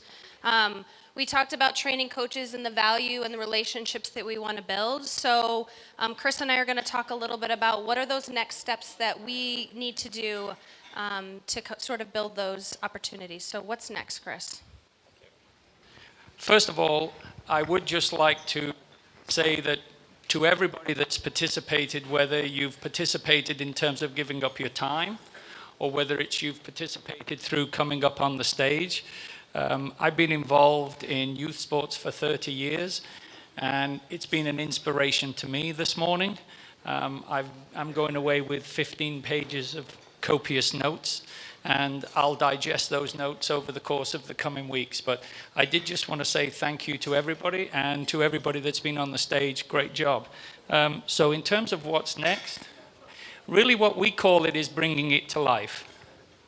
So all of the notes that I've taken really are ideas in terms of how do we help an organization to take all of the great things that we've heard this morning and integrate them as behaviors into their day-to-day life. So I spoke about it a little earlier. What you do is probably something that you're very familiar with. If I asked each of you to tell us what your organization does, you would feel pretty good about it. You might even be able to tell us how you do it. But this is the one that I'd like to suggest you all should go back on Monday, Tuesday, whenever your next board meeting is, whenever your next leadership meeting is. Ask the question, why? Why do we do what we do? And we've heard some pretty inspirational stories on this stage today about what youth sports means. So why is your organization doing what it's doing, and what is the outcome that you want? So that would be something that I think every organization should do. What are your organization's biggest challenges? Have you sat down as a leadership group and said, okay, what are the 3 things that we face on a day-to-day basis that frustrate us, that have perhaps been there for a while? And come as a leadership group with the consensus of what your 3 biggest challenges are. Because until you've identified what your challenges are, you can't take all of the great information that has been shared with everybody today and use it to help you to overcome those challenges. Where does the organization want to be 2 years from now? So if Project Play Western New York is going to continue to support you, if they're going to take on these initiatives to help train coaches, and the work that Michigan State is doing is going to come to you as a tool that you can use to train your coaches, where do you want those coaches to play a role in the success of your organization? So as a leadership group, the next step when you go back next week is to say, okay, have we all sat down and said, in a measurable way, how do we want to be better 2 years from now? Is it growth? Is it more volunteers? Is it financial strength? Is it you need more coaches? What is it that you need? And until you've actually come to a consensus, you then can't share that and begin to create an action plan to overcome the challenges and achieve the success that you've outlined. And the final one would be measuring that success. It's critical. You've got to actually track it, because then you'll know if you're progressing. There's nothing worse than spending a whole year working or volunteering your time and getting to the end of the period and not knowing whether you've succeeded. So there's been so much good information this morning, but it really needs to be, how are we as an organization going to use it? And how are we as an organization going to shift our behavior so that we can achieve the success that we want? So we've been talking a lot about coach training. When you talk about measuring success, how would you suggest, if organizations are going back and thinking about coach training, how do you measure success? Like, these are people, they're not, as easy to measure. How could organizations take that information and measure that? Well, some of the challenges that were presented, for example, by the Michigan State people, they said, well, are coaches actually engaging in growth and learning? Are people coming to the sessions that you're doing? Are they participating in it? So if you weren't getting people doing it and now they are, well, that's one way in which you can measure whether you're getting better. Then if you said, well, we actually want to retain more coaches, because we talked about coach retention being a big problem. Okay, so if I'm going to use the stat that's national, if you're losing 52% of your coaches and a year from now you're losing 25%, that's a measurable progress that you've made. If part of what you want as an organization is to grow, okay, so if we've got 100 kids today and there's 120 kids in our program 12 months from now, well, guess what? We're going in the right direction. So I think that it is as simple as being able to say, okay, let's lay down those areas that we want to measure. Let's make sure we've got a baseline, because you've got to have a baseline of where you are today, and then you can track it. Now, when we speak to organizations about this, sometimes they're like, oh my God, he's given us something else to do. What are you talking about? I'm already coaching, I'm already running the organization. This is where you engage the parents. This is where you engage people who aren't going to be the coaches, but they can help you track this thing, and you make them feel that they are part of your organization. And you tell them how important it is to the organization. And if you do that, then you will get the engagement and the people stepping forward to help you. So this is being done. You can do it, but that would be how you would measure the success. So we talk a lot about the why. Once organizations have sort of figured out their why and they start to get parents involved, what changes do driving the organization toward why? What changes have you seen in the past that organizations locally can think about as they're thinking about their why and how they want to update their organizations? Well, I think it starts quite simply with communication. I don't know how each of your organizations communicate today. I don't know what method of communication you use, be it email, be it website, but that's where you start. Because once the organization has figured out its why, once the organization has figured out what challenges it wants to overcome and what the measurable success is, you then have to communicate that. And again, go back to the analogy we used earlier, Annalisa, which if you're running a company and the company wants to achieve certain measurable success in the future, it's no good the CEO and the board knowing what that is. You've got to tell the workforce, your middle managers, the people who are involved in the success of the organization. So it literally is about starting with communication. And then once you've got the communication, you then start to actually integrate programming and shifts in the way you do things so that the changes that you need to achieve the measurable success start to take place. So you and I talked a little bit about youth voice yesterday. Yep. And I think it's something that is in the Project Play playbook, but something that can be sort of stressful, I think. Like, how do you integrate the voice of a 5- and 6-year-old kid into your practices each day? And so, we heard from some of the kids, we heard all of those stories about what happens when coaching goes really well. So, I don't know if you want to share a little bit about our conversation, or do you want me to share? Well, yeah, why don't you share, well, comment first. My question about youth voice is, at what level can you involve a child in the success of your organization? Because if you ask the child, do they want to go to school, what do we think the answer is? If we ask the child what you want to do at school, what do you think that they tell you? It perhaps might not align with what school is all about. But you shared a great story with me yesterday with young kids that really inspired me. So why don't you sort of share the story, and then I'll tell you what inspired me. Okay. So my favorite age group is kindergarten to 2nd grade, because I love to be really silly with them and have a lot of fun. And one of the challenges that we had as an organization was how to include youth voice. So we play a game. So I coach soccer. And we play a game where you're dribbling your soccer ball, and they're supposed to be visiting the zoo with their soccer ball. Their soccer ball represents various animals. So in the past, I had given them the animals that they were going to be. In this particular instance, I asked them, well, what animals do you want to visit? And they're kindergartners, right? So they picked an animal, and I said, okay, well, what do you think a hippo dribbles like? And so they said, well, he's not very fast, so they'll dribble slow. So we dribbled slowly.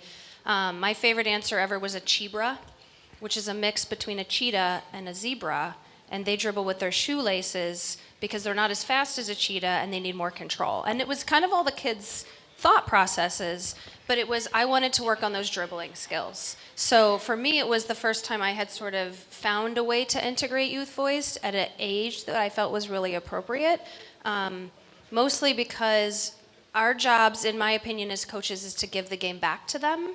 And we as adults understand what the game should look like, and we know where we want to drive them, but to include them in as many places as we can, I thought was really important. And I think that builds over time. Well, and when Annalisa told me that story, to me it was a perfect example of living the behavior that we've been talking about.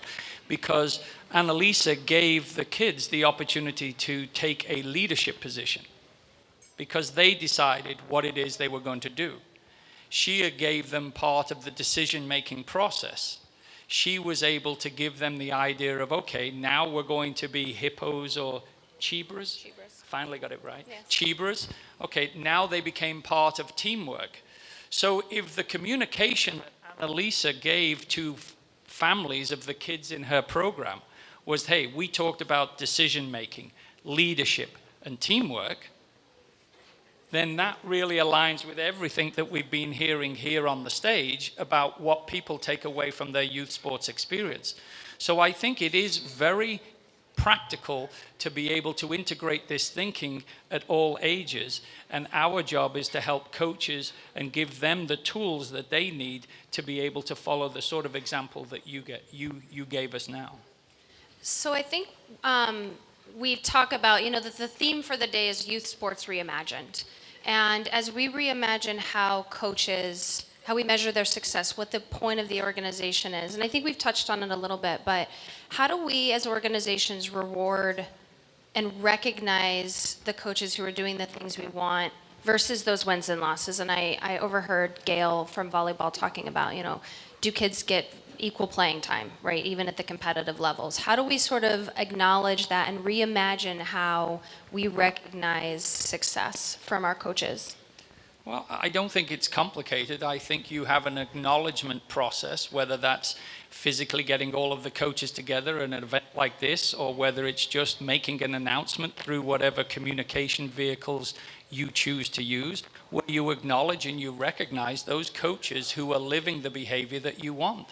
So if somebody is about helping an organization to engage more parents and create more volunteerism, well, recognize the coach that does that. If you're trying to get greater retention, then recognize every coach that brings every single family back to your organization the following year.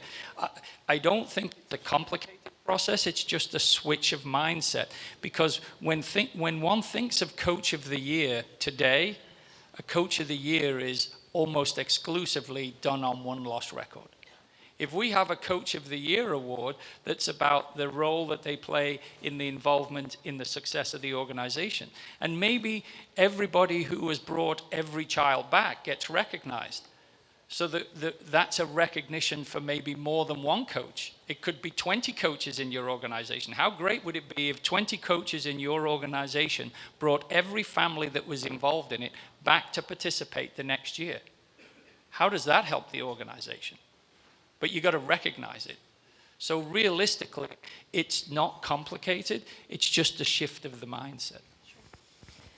So I want to make sure we stay on our time frame. Yep. So before, I have a couple other things, but is there anything that you feel like you just really want to make sure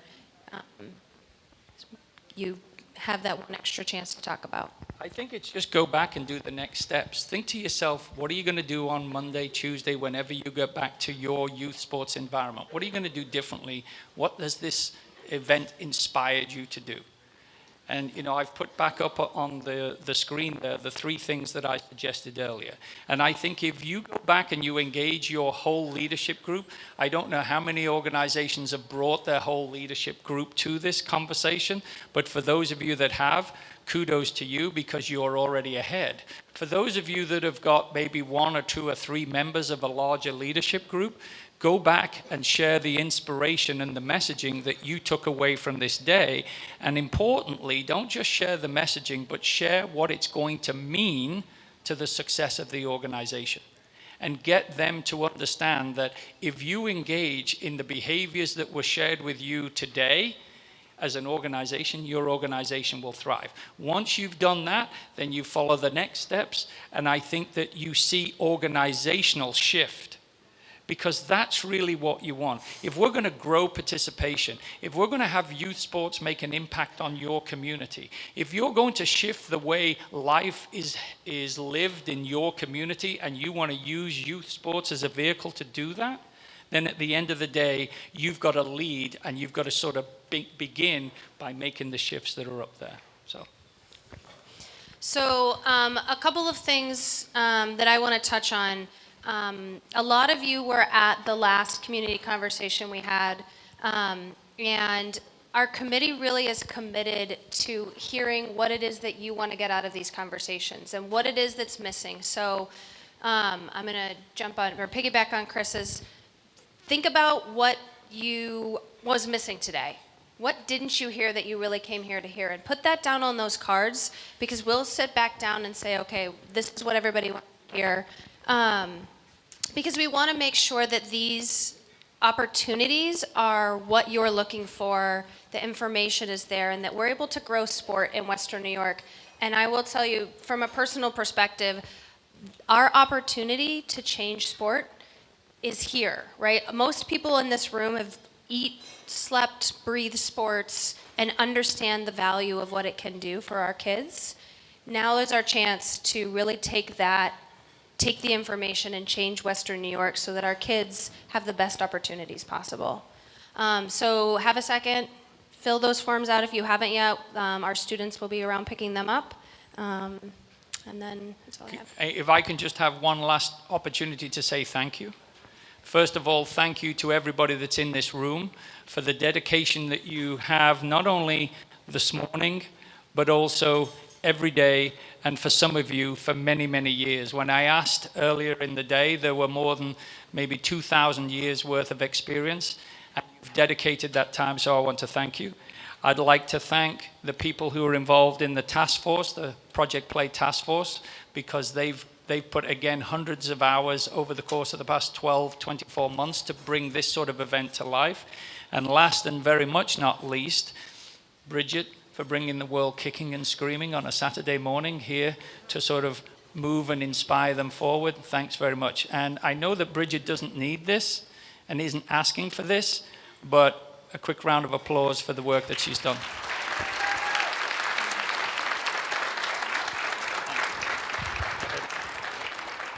So thank you. I think that's the last thank you of the day. First, thank you to Brian Duff. I can't say enough for just lending his expertise here. So thankful for everything the Sabres have done for us today. So thank you. Also, they hung in here. Many of them have been here since 6 a.m. in the morning. Really nice. Most of us are educators in the room, right? So we have educated a lot of kids from everything from how to, network to how to make sure someone stays on time, how to have an awkward conversation if someone's supposed to be doing something that's not. A special shout out, and I'm careful not to call out, but Andrew Strobel, if you could take a stand up in the back. Andrew, he's right there. He has been great with just working through our AV problems. He's a senior. He'll graduate this year. We have a lot. Isn't that funny how it just did that right then? But we have so thank you to the Damon students that hung in here, and you're almost done, but not quite. So just wait on this a few seconds. Last but not least, we said today was a conversation. I hope it sparks conversations among each other at your tables. I hope it, but I do take a few seconds just to fill out that final card. Be really honest. What do you think of today? Those cards are the final comment cards. Right now, we have students fanning the room that will be taking those cards from you and handing you an appreciation gift. So again, just please take a few minutes and let us know what you think, how we did, and even a thought of where we go further beyond what Chris and Annalisa suggested.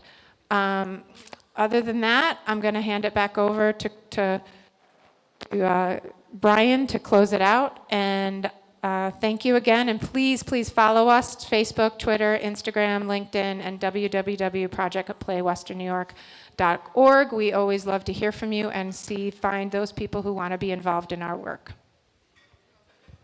Thank you, Bridget. One more time for Bridget, please.